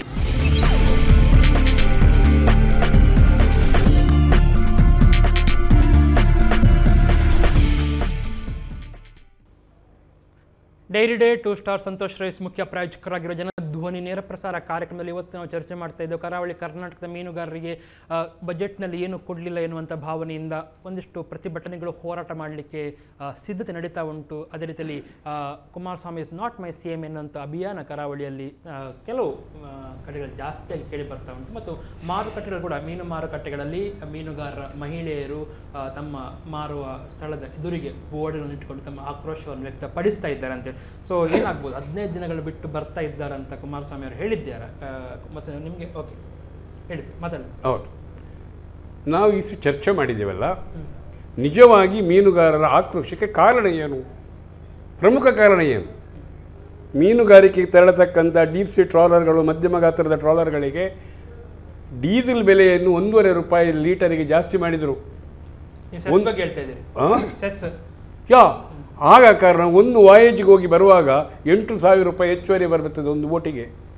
ಅಂದರೆ ಸುಮಾರು 5 ಲಕ್ಷ ರೂಪಾಯಿ ಹೆಚ್ಚುವರಿಯನ್ನು ಈ ಕುಮಾರಸ್ವಾಮಿ ಅವರು ಮೀನುಗಾರರ ಒಂದು ಬೋಟಿನ ಮೇಲೆ ಹೇರಿದ್ದಾರೆ. ಒಂದು ಸೆಕೆಂಡ್, ಮೀನುಗಾರ ಮಹಿಳೆಯರ ಇರತಕ್ಕಂಥ ಕೋಪರೇಟಿವ್ ಸೊಸೈಟಿಗಳಿದೆ. ಆ ಕೋಪರೇಟಿವ್ ಸೊಸೈಟಿಗಳಿಗೆ ಅವರ ಒಂದು ಸಾಲವನ್ನು ಮನ್ನಾ ಮಾಡ್ತಿದ್ದಾರೆ. ಅವರು ತಲೆ ಮೇಲೆ ಮೀನನ್ನು ಹೊತ್ತು ಮಾರ್ಕೆಟಿಗೆ ಹೋಗಿ ಕಷ್ಟಪಟ್ಟು ದುಡಿದು ಬರುವಂಥವರು. ರೈತನ ಹೆಂಡತಿ ಆ ಥರ ಕೆಲಸ ಮಾಡೋದಿಲ್ಲ. ಬೆವರು ಸುರಿಸೋ ಅವರು ಸಾಲವನ್ನು ಸೊಸೈಟಿ ಲೋನಲ್ಲಿ ಇಟ್ಟುಕೊಂಡು ಮಹಿಳೆಯರು, ಗಂಡಸರೆಲ್ಲ ಹೇಳೋದು, ಅವರ ಸಾಲವನ್ನು ಮನ್ನಾ ಯಾಕೆ ಮಾಡಲಿಲ್ಲ, ಅದರ ಬಗ್ಗೆ ಯಾಕೆ ಅವರು ಟಚ್ ಮಾಡಲಿಲ್ಲ? 3, ನಮ್ಮ ಮೀನುಗಾರ ಕರಾವಳಿಯಲ್ಲಿರ್ತಕ್ಕಂಥ ನಿರಂತರವಾಗಿ ಸಮುದ್ರ ಕೊರೆತದಿಂದ ಹಳ್ಳಿಯೇ ಹೋಗ್ತಾ ಉಂಟು. ಸಮುದ್ರ ಕೊರೆತದಿಂದ ಒಂದು ಹಳ್ಳಿಯ ನಾಶ ಆಗ್ತಾ ಹೋಗ್ತಾ ಉಂಟು. ಅವರ ಆ ಒಂದು ಭೂಮಿಯನ್ನು ಕಳ್ಕೊಂಡವರ ಬಗ್ಗೆ ಸರ್ಕಾರ ಕೇಳ್ತಾ? ಅದಕ್ಕಾಗಿ ನಾನು ಹೇಳೋದು, ಅವರ ಆಕ್ರೋಶಕ್ಕೆ ಕಾರಣ ಮುಕ್ತರೋ ಅವರಿಗೆ ಎಲ್ಲ ರೀತಿಯಲ್ಲಿ ಈ ಬಜೆಟಿನಿಂದ ಅನ್ಯಾಯ ಆಗಿದೆ. ಆ ಅನ್ಯಾಯದ ಮಾತಾಡಲ್ಲದೆ ಕುಮಾರಸ್ವಾಮಿ ಬಗ್ಗೆ ಯಾವುದೇ ರೀತಿಯ ವೈಯಕ್ತಿಕವಾದಂತಹ ಮೀನುಗಾರರಿಗೆ ವೆಚ್ಚ ಇಲ್ಲ. ನಾನು ಹೇಳೋದು ಸಬ್ಸಿಡಿ ಜಾಸ್ತಿ ಕೊಡಬೇಕಿತ್ತು ಅಂತ ಹೇಳೋದು ಅಲ್ಲ. ಡೀಸೆಲ್ ಈಗ ಲೀಟರಿಗೆ 58 ರೂಪಾಯಿ ಇದೆ ಇಟ್ಕೊಳ್ಳುವ, ಈಗ ನಿಗದಿ ಲೀಟರಿಗೆ. ಇವರು ಹೆಚ್ಚುವರಿಯಾಗಿ 1 ರೂಪಾಯಿ 60 ಪೈಸೆ ಲೀಟರಿಗೆ ಜಾಸ್ತಿ ಮಾಡಿದರು. ಯಾವ ಈ ಬಜೆಟಲ್ಲಿ ಮಾಡಿದಾಗ ಮೀನುಗಾರರಿಗೆ ಮಾಡತಕ್ಕಂಥ ದೋಣಿಗೆ, ಒಂದು ದೋಣಿಗೆ ವರ್ಷಕ್ಕೆ 4 ಲಕ್ಷ ರೂಪಾಯಿ ಹೆಚ್ಚುವರಿ. ಹೌದು, ಹಾಕ್ಬಾರ್ದಿತ್ತಲ್ಲ, ಅವರಿಗೆ ಆಗ್ತದಲ್ಲ. ಅದು ಮೀನುಗಾರರ ಆಕ್ರೋಶಕ್ಕೆ ಒಂದು ಕಾರಣ. ಅದನ್ನೊಂದು ಏನಾದರೂ ಆಗ್ಬೋದಾ? 15 ದಿನಗಳ ನಂತರ ಬಂದರೆ ಮಸೂದನ್ ಅವರೇ ಏನಾದರೂ ಮನಸ್ಸು ಮಾಡ್ಬೋದಾ? ಅದು ನಿಮ್ಗೆ ನಿರೀಕ್ಷೆ ಉಂಟಾ ಅಥವಾ ಇಲ್ಲ ಪುನಃ ಹೊರೆ ಬೀಳತ್ತೆ ಅಂತೇಳಿ ಮಾಡ್ಲಿಕ್ಕಿಲ್ಲ ಅಂತ ಆತಂಕ ಇದೆ? ಇಲ್ಲ, ಖಂಡಿತ ನಾಳೆ ಮೀನುಗಾರಿಕೆ ಮತ್ತು ಬಂದರು ಸಚಿವರಾದಂಥ ವೆಂಕಟರಾವ್ ನಾಡಗೌಡ ಅವರು ನಾಳೆ ದಕ್ಷಿಣ ಕನ್ನಡ ಮತ್ತು ಉಡುಪಿ ಜಿಲ್ಲೆ ಪ್ರವಾಸದಲ್ಲಿದ್ದಾರೆ. ಅದಕ್ಕೆ ಸಂಬಂಧಪಟ್ಟಂತ ನಾಳೆ ಎಲ್ಲ ಕೆಲವು ಮೀನುಗಾರಿಕೆ ಮುಖಂಡರು ಮತ್ತು ಅಧಿಕಾರಿಗಳ ಸಭೆಯನ್ನು ಕೂಡ ನಡೆಸಲಿಕ್ಕೆ ವೆಂಕಟರಾವ್ ಈಗಾಗಲೇ ಇದ್ದಾರೆ. ನಾಳೆ ಬೆಳಿಗ್ಗೆ ಬರ್ತಾರೆ. ಸಂಬಂಧಪಟ್ಟಾಗಿ ಅವರು ಅಧಿಕಾರಿಗಳು ಮತ್ತು ಮುಖಂಡರುಗಳು ಆಗಲೇ ಮಾಡ್ಬೋದಿತ್ತು, ಬಜೆಟ್ ನಲ್ಲಿ ಸಪರೇಟ್ ಆಗಿ ಹೇಳ್ಬೋದಿತ್ತು, ಮೀನುಗಾರರಿಗೆ ಇದು ಅನ್ವಯ ಆಗೋದಿಲ್ಲ, ನಾವು ಅವರಿಗೆ ಹೆಚ್ಚಿನ ಹೊರೆ ಹಾಕೋದಿಲ್ಲ ಅಂತ ಹೇಳಿದ್ರೆ ಬಹುಶಃ ಈ 1 ಮಂತ್ ಏನು ಪ್ರಾಜೆಕ್ಟ್ ಅಥವಾ ಅವರ ಹೊರೆ ಇದೆ ಅದು ಕಮ್ಮಿ ಆಗ್ತಿತ್ತೇನೋ. ಸೆಸ್ ವಿಚಾರವಾಗಿ ಅವರು ಎಲ್ಲ ಓವರ್ ಆಲ್ ಆಗಿ ಹಾಕಿರುವಂತದ್ದು, ಮೀನುಗಾರಿಕೆಗೂ ಆಗಿರ್ಬೋದು ಬೇರೆ ಬೇರೆ ವಿವಿಧವಾಗೂ ಹಾಕಿದ್ದಾರೆ, ಇಲ್ಲ ಅಂತೇಳಿ. ಆದ್ರೆ ಅದೇನೇ ಕುಮಾರಸ್ವಾಮಿ ಸೆಸ್ ಹಾಕಿರೋ ವಿಚಾರವಾಗಿ ಹೇಳುವಂತವ್ರು 60 ರೂಪಾಯಿ ಇದ್ದಂತಹ 55 ರೂಪಾಯಿ ಇದ್ದ ಡೀಸೆಲ್ ಕೇಂದ್ರ ಸರ್ಕಾರ ವರ್ಷದಲ್ಲಿ ಏರಿಸ್ತಾ ಹೋದಂಥ ಸಂದರ್ಭದಲ್ಲಿ ಬಿಜೆಪಿ ಅವರು ಅದನ್ನು ಮಾತನಾಡಲ್ಲ. ಕುಮಾರಸ್ವಾಮಿ ಬಜೆಟ್ ವಿಚಾರವಾಗಿ ಸೆಸ್ ಈ ಹಿಂದೆ ಸಿದ್ದರಾಮಯ್ಯ ಅವರು ಏನು ಕೂಡ ಅದನ್ನ ಕೇಂದ್ರ ಸರ್ಕಾರ ಜಾಸ್ತಿ ಮಾಡಿದ್ರು ಕೂಡ ಏನು ಆಗಿರ್ಲಿಲ್ಲ. ಆದ್ರೆ ಕುಮಾರಸ್ವಾಮಿ ಅವರು ರೈತರ ಸಾಲ ಮನ್ನಾ ಆರ್ಥಿಕ ದೃಢೀಕರಣಕ್ಕೋಸ್ಕರ ಹಾಕ್ಸಿರೋದು, ಇನ್ನು ಮುಂದೆ ಹಾಕ್ಸಿರುವಂತದ್ದು. ಅದೇ ಬಿಜೆಪಿ ಅವರು ಕೇಂದ್ರ ಸರ್ಕಾರ ಮಾಡಿದಂತ ಸಂದರ್ಭದಲ್ಲಿ ಅದನ್ನು ಮಾತನಾಡಲಿಕ್ಕೆ ಹೋಗೋದು. ಅಂತಾರಾಷ್ಟ್ರೀಯ ಮಟ್ಟದಲ್ಲಿ ಇವತ್ತು ಅಂತಾರಾಷ್ಟ್ರೀಯ ಮಟ್ಟದಲ್ಲಿ ಇವತ್ತಿನ ಸ್ಥಿತಿ ಹೇಗಿದೆ ಸರ್ಕಾರ ಇದ್ದಂತ ಸಂದರ್ಭದಲ್ಲಿ ಎನ್ಡಿಎ ಸರ್ಕಾರ ಸ್ವಲ್ಪ ಕಾಲು 20 ಪೈಸೆ ಜಾಸ್ತಿ ಮಾಡಿದಂತ ಸಂದರ್ಭದಲ್ಲಿ ಏನು ಅವರ ಮೋಟಾರ್ ಬೈಕ್ ನೂಕಿಕೊಂಡು ಹೋಗೋದೆಂತದ್ದು, ಸೈಕಲ್ ನಲ್ಲಿ ಸರ್ಕಾರ ಮಾಡೋದೆಂತದ್ದು, ಜಿಲ್ಲಾಧಿಕಾರಿ ಕಚೇರಿಯಲ್ಲಿ ಖಾಲಿ ಸಿಲಿಂಡರ್ಗೆ ಬೆಂಕಿ ಕೊಡುವಂತದ್ದೆಂತದ್ದು, ಇದನ್ನೆಲ್ಲರೂ ಕೂಡ ಜನ ಮನಸ್ಸಿನಲ್ಲಿ ಇಟ್ಕೊಂಡಿದ್ದಾರೆ. ಅದೇನು ಬಿಜೆಪಿಯಿಂದ ಕಾಂಗ್ರೆಸ್ ಮತ್ತೆ ಬಿಜೆಪಿ ಕಲಿಬೇಕು ಅಂತ ಏನಂತಲ್ಲ. ಆದರೆ ವಿಚಾರವಾಗಿ ಏನು ಹೇಳ್ತಿರೋಂಥದ್ದು, ನಾಳೆ ಸಚಿವರು ಬರ್ತಿದ್ದಾರೆ ಎಲ್ಲ, ಅದಕ್ಕೋಸ್ಕರನೇ ಕುಮಾರಸ್ವಾಮಿ ಅವರು ವಿಶೇಷ ಆಸಕ್ತಿ ವಹಿಸಿ ನಾಳೆ ವೆಂಕಟರಾವ್ ನಾಡಗೌಡರನ್ನು ಕಳಿಸಿದ್ದಾರೆ. ಎಲ್ಲ ಮೀನುಗಾರಿಕೆ ಮುಖಂಡರ ಸಭೆಯನ್ನು ನಾಳೆ ಕರೆದಿದ್ದಾರೆ. ಅದೆಲ್ಲರ ಬಗ್ಗೆ ನಾಳೆ ಚರ್ಚೆ ಆಗ್ತಾ ಇದೆ. ನೋಡಿ, ಈಗ ಅವರು ಹೇಳಿದ್ರು 1.12 ರೂಪಾಯಿ ಜಾಸ್ತಿ ಆಗಿದೆ, 1.60. 1.60. ಓಕೆ. ಸೊ ಬಟ್ ಪ್ರಶ್ನೆ ಅದಲ್ಲ. ಈಗ ಇವರು ಅನಿವಾರ್ಯತೆಯಿಂದಾಗಿ ಏರಿಸಿದ್ದಾರೆ. ಆದರೆ BJP ಸರ್ಕಾರ, ಕೇಂದ್ರ ಸರ್ಕಾರ 12 ರೂಪಾಯಿ ಜಾಸ್ತಿ ಮಾಡಿದೆ. ಆಗ ಇವರಿಗೆ ಆ ಕಾಳಜಿ ಹಾಕಿದ್ದಿಲ್ಲ. ಯಾಕೆ ಇವರು ಪ್ರೊಟೆಸ್ಟ್ ಮಾಡಲಿಲ್ಲ? ಒಂದು, ಇಂಟರ್ನ್ಯಾಷನಲ್ ಮಾರ್ಕೆಟ್ನಲ್ಲಿ when UPA 2 was in the government, ಆ ಸಂದರ್ಭದಲ್ಲಿ $140 ಪರ್ ಬ್ಯಾರೆಲ್ ಇತ್ತು. ಆ ಸಂದರ್ಭದಲ್ಲಿ ನಾವು 68 ರೂಪಾಯಿಗೆ ಕೊಟ್ಟಿದ್ದೇವೆ. ಆಗ ನಮ್ಮ ಸಾಲದ ಹೊರೆ ಏನು ನಾವು ತೈಲ ಆಮದು ಮಾಡಿಕೊಳ್ಳುವಂತ ರಾಷ್ಟ್ರಗಳಿಂದ ಇದ್ದಂತ ಕೆಪಾಸಿಟಿ ಇರಲಿಲ್ಲ, ತೈಲದ ಏನು ಸಾಲ ಬಾಕಿ ಈಗ ಇಲ್ಲ ಎನ್ನುವುದನ್ನು ನೀವು ಆಗಿದ್ರೆ ಅದನ್ನು ಮರೆತಿದ್ದೀರಿ. ನಾನು ಹೇಳಿದ ಕೇಳಿ, $140 ಇದ್ದಾಗ ನಾವು 68 ರೂಪಾಯಿ ಕೊಟ್ಟಿದ್ದೇವೆ. ಎಸ್, ಈಗ $70 ಅಪ್ರಾಕ್ಸಿಮೇಟ್ ಇರುವಂಥ ಸಂದರ್ಭದಲ್ಲಿ ಈಗ ನಾವು 80 ರೂಪಾಯಿ ಕೊಡ್ತಾ ಇದ್ದೇವೆ. ನಾವು ಆ ಸಂದರ್ಭದಲ್ಲಿ ಇವರು 2014 ಅಧಿಕಾರಕ್ಕೆ ಬಂದ ಸಂದರ್ಭದಲ್ಲಿ the barrel was $40 per barrel. Comment on that. $40 per barrel. That means ಅಷ್ಟು ಡ್ರಾಮ್ಯಾಟಿಕ್ ಕಡಿಮೆ ಆಗಿದೆ. We should have got 1 liter of petrol per liter 15 to 20 rupees ಅಲ್ಲಿ. ಯಾಕೆ ಅವರು ಕಡಿತ ಮಾಡಲಿಲ್ಲ? ಯಾಕೆ ನಮ್ಗೆ ಆ ರೇಟಲ್ಲಿ ಕೊಡಲಿಲ್ಲ? ಈಗ ನೀವು ಹೇಳ್ತಾ ಇದ್ದೀರಿ ಲೋನ್ ಇಂಟರ್ನ್ಯಾಷನಲ್ ಮಾರ್ಕೆಟ್ ಏನು ಇದೆ. ಸೊ ಈಗ ನಮಗೆ ಅವರು ಏನು 1,72,000 ಕೋಟಿ ಏನು ನಷ್ಟ ಆಯ್ತು ಅಂತ ಹೇಳಿದ್ರು. ಬಟ್ ಈ ಡಿಫರೆನ್ಸ್ ಅಮೌಂಟ್ $70 and $140, ಇದರಲ್ಲಿ ನಮಗೆ 10 ಲಕ್ಷ ಕೋಟಿ ಲಾಭ ಇದೆ. ಇವರು ಎಂತ ಮಾಡ್ತಾರೆ? ಹಣವನ್ನು ಯಾರಿಗೆ ಕೊಡ್ತಾ ಇದ್ದಾರೆ? ನೋಡಿ, ಒಂದು ಲಕ್ಷ ಚಿಲ್ಲರೆ ಕೋಟಿ, ಈಗ ಲಾಭ 10 ಲಕ್ಷ ಕೋಟಿ ಲಾಭ ಇದೆ. ಏನ್ ಮಾಡ್ತಾ ಇದ್ದಾರೆ? ಕರ್ನಾಟಕ ಸರ್ಕಾರಕ್ಕೆ ದಕ್ಷಿಣ ಕನ್ನಡ ಜಿಲ್ಲೆಯಿಂದ ಒಂದು ವರ್ಷಕ್ಕೆ 1,038 ಕೋಟಿ ರೂಪಾಯಿ ಇಲ್ಲಿ ಮಂಗಳೂರಿನಿಂದ ವ್ಯವಹಾರ ನಡೀತದೆ. ಕರ್ನಾಟಕ ರಾಜ್ಯದಲ್ಲಿ ಕರಾವಳಿದ್ದು ಅಪ್ ಟು ಭಟ್ಕಳವರೆಗೆ 3,850 ಕೋಟಿ ರೂಪಾಯಿ ವ್ಯವಹಾರ ನಡೀತದೆ. ಆ ಪ್ರಮಾಣದಲ್ಲಿಯೇ ಎಕ್ಸ್ಪೋರ್ಟ್ ಆಗ್ತದೆ. ವಿದೇಶಿ ವಿನಿಮಯ ಕರ್ನಾಟಕ ಸರ್ಕಾರಕ್ಕೆ ಸಿಗ್ತಾ ಉಂಟು. ಈ ಮೂಲಕ ಹೇಳೋದಾದರೆ ಮೀನುಗಾರರ ಕರ್ನಾಟಕ ಸರ್ಕಾರಕ್ಕೆ, ಕರ್ನಾಟಕ ರಾಜ್ಯಕ್ಕೆ ಮೀನುಗಾರರ ಕೊಡುಗೆ ಅಪಾರವಾಗಿದೆ. ಅವರು ಸ್ವಾಭಿಮಾನಿಗಳು. ಸಾಲ ಮನ್ನಾ ನಮ್ಮ ಮಾಡಿ ಅಂತ ಆತ್ಮಹತ್ಯೆ ಮಾಡುವುದಿಲ್ಲ, ಆತ್ಮಹತ್ಯೆ ಇಂದು ಮಾಡುವುದಿಲ್ಲ, ಮಾಡಿಲ್ಲ, ಆತ್ಮ ಮಾಡೋ ಪ್ರಶ್ನೆ ಇಲ್ಲ ಇಲ್ಲಿ. ಹಾಗಾದರೆ ರೈತ ಯಾಕೆ ಆತ್ಮಹತ್ಯೆ ಮಾಡ್ತಾನೆ? ರೈತ ಯಾಕೆ ಆತ್ಮಹತ್ಯೆ ಮಾಡ್ತಾನೆ? ಅದರ ಹಿಂದಿನ ಹಲವಾರು ಮರ್ಮಗಳು ಕೂಡ ಇದೆ. ಅದರ ಬಗ್ಗೆ ಇನ್ವೆಸ್ಟಿಗೇಷನ್ ಆಗಬೇಕು. ಈಗ ಏನಾಗಿದ್ದಾರೆ, ರೈತ ಸಾಲ ಮಾಡ್ತಾನೆ, ಅದನ್ನು 3 ವರ್ಷಕ್ಕೆ ವೋಟ್ ಬ್ಯಾಂಕಿಂಗ್ ಮಾಡೋದಕ್ಕಾಗಿ ಪಕ್ಷದವರು ಸಾಲ ಮನ್ನಾ ಮಾಡ್ತೇವೆ ಅಂತ ಹೇಳ್ತಾರೆ. ಸಾಲ ಅವರು ಕಟ್ಟಲಿಕ್ಕಿಲ್ಲ, ಹೊರೆ ಕರ್ನಾಟಕ ಸರ್ಕಾರಕ್ಕೆ ಬೀಳ್ತದೆ. ಇದೇ ರೀತಿಯಲ್ಲಿ ಆಗಬಾರದು. ಒಂದು ವೇಳೆ ಸಾಲ ಮನ್ನಾ ಮಾಡ್ತೇವೆ ಅಂತ ಅವರ ಪ್ರಣಾಳಿಕೆಯಲ್ಲಿ ಇತ್ತಲ್ಲ, ಯಡಿಯೂರಪ್ಪನವರು ಘೋಷಣೆ ಮಾಡಿದಾರಲ್ಲ 55 ಗಂಟೆ ಮುಖ್ಯಮಂತ್ರಿ. ಈಗ ಸಾಲ ಇಟ್ಕೊಂಡು ಘೋಷಣೆ ಮಾಡಿಬಿಟ್ರು. ನನ್ನ ಅಧಿಕಾರದಲ್ಲಿ ಕುಮಾರಸ್ವಾಮಿ ಅವರು 34,000 ರೂಪಾಯಿಯನ್ನು ಸಾಲ ಮನ್ನಾ ಮಾಡಿದ್ದೇನೆ ಅಂತ ಹೇಳಿದ್ದಾರೆ. 1 ವರ್ಷದಲ್ಲಿ 5 ವರ್ಷ ಅಂದ್ರೆ 5 ವರ್ಷದ ಮತ್ತೆ ಮುಂದಿನ ಬಂದಂತ ಸರ್ಕಾರ ಉಂಟಲ್ಲ, ಇದೇನು 7 ತಿಂಗಳ ಸರ್ಕಾರ, ಹೆಚ್ಚು ಉದ್ದದ ಸರ್ಕಾರ ಅಲ್ಲ. ಕುಮಾರಸ್ವಾಮಿ ಬಜೆಟ್ 7 ತಿಂಗಳು ನಿಲ್ತದೆ. ಆ ನಂತರ ಲೋಕಸಭೆ ಆದ ನಂತರ ನಿಲ್ಲುವುದಿಲ್ಲ. ಮುಂದಿನ 4 ವರ್ಷ ಯಾರು ಕಟ್ಟಬೇಕು? ಆ ಹೊರೆಯನ್ನು ಯಾರು ತುಂಬಬೇಕು? ಮತ್ತೆ ಬಂದ ಸರ್ಕಾರ ತುಂಬಬೇಕು. ಆದ ಕಾರಣ ಅವರೀಗ ಕೇವಲ ಈ ವರ್ಷ ಕೊಡ್ತಕ್ಕಂಥದ್ದು ಎಷ್ಟು ಸಾವಿರ ಆಗ್ತದೆ? 6,500 ಮಾತ್ರ ಸಾಲ ಮನ್ನಾ. 6,000 ಸಾಲ ಮನ್ನಕ್ಕೆ ಅವರು ಕಣ್ಣೀರು ಹಾಕ್ತಾರೆ. ಕಣ್ಣೀರು ಅವರು ಹಾಕ್ತಾರೆ, ಕಾಂಗ್ರೆಸ್ನಲ್ಲಿ ಎಳಿತಾರೆ ಅವರನ್ನು. ಆದರೆ ಅವರ ಕ್ರೆಡಿಟ್ ಅವರಿಗೆ ಹೋಗಬಾರದು ಅಂತ ಹೇಳಿ. ಕೊನೆಯದಾಗಿ ರಾಮಚಂದ್ರ, ನಿಮ್ಗೆ ಈಗ ಮುಖ್ಯಮಂತ್ರಿಗಳು 15 ದಿನ ಬಿಟ್ಟು ಬರ್ತಾರೆ ಅಂತ ಸುದ್ದಿ ಇದೆ. ನಿಮ್ಗೆ ಏನು ನಿರೀಕ್ಷೆ ಇದೆ ಅಂತ ಹೇಳಿ? ನೋಡಿ, ನಮ್ಮದು ಹೋರಾಟ ಪ್ರಾರಂಭ ಆಗಿದೆ. ನಮ್ಮ ಇಡೀ ಜಿಲ್ಲೆಯಲ್ಲಿ ಹೋರಾಟ ಪ್ರಾರಂಭ ಆಗಿದೆ. ನಾವು ನಮಗೆ ಆದ ಅನ್ಯಾಯದ ವಿರುದ್ಧ ರಾಜಕೀಯವಾಗಿ ನಾವು ಚಿಂತನೆ ಮಾಡೋದಿಲ್ಲ. ನಮಗೆ BJP ಕೂಡ ನಮಗೆ ಮೀನುಗಾರ ಸಮುದಾಯಕ್ಕೆ ಏನಾದರೂ ನಮ್ಮ ಆಸ್ತಿ ಅಲ್ಲ ಅದು. ಆದರೆ ಯಾರಿಂದ ಅನ್ಯಾಯ ಆಗಿದೆ, ಕುಮಾರಸ್ವಾಮಿ ಬಜೆಟಿಂದ ಅನ್ಯಾಯ ಆಗಿದೆ, ಅದು ಸರಿ ಮಾಡುವವರೆಗೆ ಕರಾವಳಿಯಾದ ಉದ್ದಕ್ಕೂ ನಾವು ಪ್ರತಿಭಟನೆಯನ್ನು ಪ್ರಾರಂಭ ಮಾಡ್ತಾ ಇದ್ದೇವೆ. ಅದಕ್ಕೆ ಬೇಕಾದ ಮಾಧ್ಯಮದ ಮೂಲಕ ಮತ್ತು ನಾವು ಬೀದಿಗೆ ಹಿಡಿದು ಹೋರಾಟಕ್ಕೆ ಆಗ್ತೇವೆ. ಒಮ್ಮೆ ಕುಮಾರಸ್ವಾಮಿ ಬರಲಿ. ಕೊನೆಯದಾಗಿ ನಿಮ್ಗೆ ಏನು ನಿರೀಕ್ಷೆ ಇದೆ 15 ದಿನ ಬಿಟ್ಟು ಕುಮಾರಸ್ವಾಮಿ ಅವರು ಬಂದರೆ? ನೋಡಿ, ಕಾಂಗ್ರೆಸ್ ಪಕ್ಷದ ಎಲ್ಲ ಶಾಸಕರು 7 kg ಅಕ್ಕಿಯಿಂದ 5 kgಗೆ ಇಳಿಸಿದಾಗ ನಾವು ಪ್ರತಿರೋಧಿಸ್ತೇವೆ. ಅದಕ್ಕೆ ಕುಮಾರಸ್ವಾಮಿ ಅವರು ಮನ್ನಣೆ ನೀಡಿ 7 kg ಅಕ್ಕಿಯನ್ನೇ ಜಾರಿಗೊಳಿಸಿದರು. ಅದೇ ರೀತಿಯಲ್ಲಿ ಏನು ಮೀನುಗಾರರಿಗೆ ಅನ್ಯಾಯ ಆಗಿದೆ ಅಂತ ಇವರು ಹೇಳುವಂಥದ್ದು, ಅದು ನಾವು ವಾಸ್ತವಿಕವಾಗಿ ನಮ್ಮ ಏನು ಕುಮಾರಸ್ವಾಮಿಯವರ ಅನಿವಾರ್ಯತೆಯಿಂದಾಗಿ ಮೋಸ ಮಾಡಬೇಕು, ಇವರನ್ನು ತುಳಿಬೇಕು ಎಂಬಂಥ ಕಾರಣದಲ್ಲಿ ಮಾಡಿದ್ದು ಖಂಡಿತವಾಗಿಯೂ ಅಲ್ಲ. ಅವರಿಗೆ ಜನಪರ ಕಾಳಜಿ ಇದೆ, ಕಾಂಗ್ರೆಸ್ ಸರ್ಕಾರಕ್ಕೂ ಅದರ ಕಾಳಜಿ ಇದೆ. ಆದ್ದರಿಂದ ಇವರ ಏನು ಮನ್ನಣೆ ಅಥವಾ ಬೇಡಿಕೆ ಏನು ಅದು ನ್ಯಾಯಯುತವಾಗಿ ಇದ್ದ ಪಕ್ಷದಲ್ಲಿ ಖಂಡಿತವಾಗಿಯೂ ಎಲ್ಲ ಶಾಸಕರು, ಜಿಲ್ಲಾ ಉಸ್ತುವಾರಿ ಸಚಿವರಾದಂಥ ಯು ಟಿ ಖಾದರ್ ಹಾಗೂ ಎಲ್ಲರೂ ಸೇರಿಕೊಂಡು ಮೀನುಗಾರರಿಗೆ ಸ್ಪಂದಿಸ್ತಾರೆ ಎಂಬಂತ ನಂಬಿಕೆ ನನಗೆ.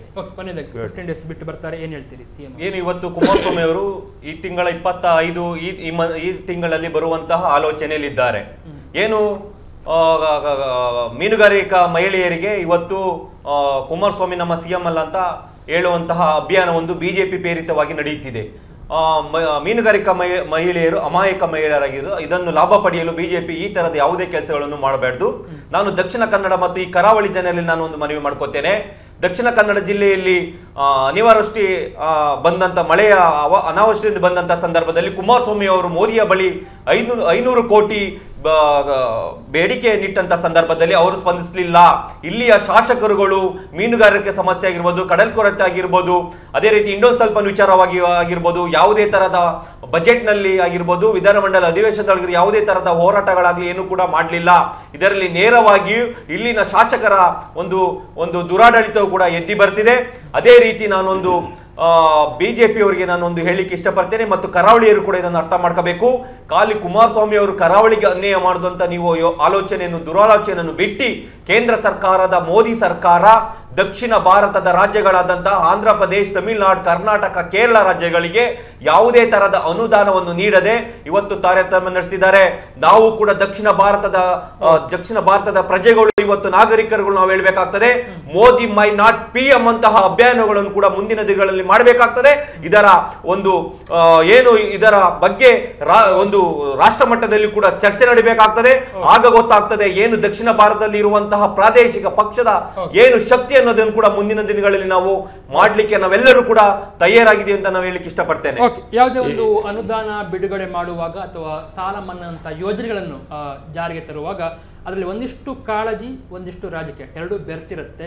ಯಾವುದು ಕಾಳಜಿ ಮತ್ತು ಯಾವುದು ರಾಜಕೀಯ ಅಂತೇಳಿ ಜನ ಅರ್ಥ ಮಾಡಿಕೊಳ್ತಾರೆ ಅಂತ ಹೇಳ್ತಾ ಕರೆ ಮಾಡಿರುವಂತೆಲ್ಲ ವೀಕ್ಷಕರಿಗೆ ಮತ್ತು ಕಾರ್ಯಕ್ರಮಕ್ಕೆ ಬಂದು 1 ಗಂಟೆಗಳ ಅವಧಿಯಲ್ಲಿ ತಮ್ಮ ಅಭಿಪ್ರಾಯ ನಮಗೆ ಮಂಡಿಸಿರುವಂಥ ರಾಮಚಂದ್ರ ಬೈಕಂಪಾಡಿ ಅವರಿಗೆ, ಡಾಕ್ಟರ್ ಶೇಖರ್ ಪೂಜಾರಿ ಅವರು ಮತ್ತು ಮಧುಸೂದನ್ ಅವರಿಗೆ ನಮ್ಮ ಟಿವಿಯ ಪರವಾಗಿ ಆತ್ಮೀಯ ಧನ್ಯವಾದಗಳು. ಇದು ಇವತ್ತಿನ ಜನಧ್ವನಿ. ನಾಳೆ ರಾತ್ರಿ 7:40 ಜನಧ್ವನಿ ನೇರ ಪ್ರಸಾರದಲ್ಲಿ ಮತ್ತೆ ಭೇಟಿಯಾಗೋಣ. ನಮಸ್ಕಾರ, ಶುಭರಾತ್ರಿ.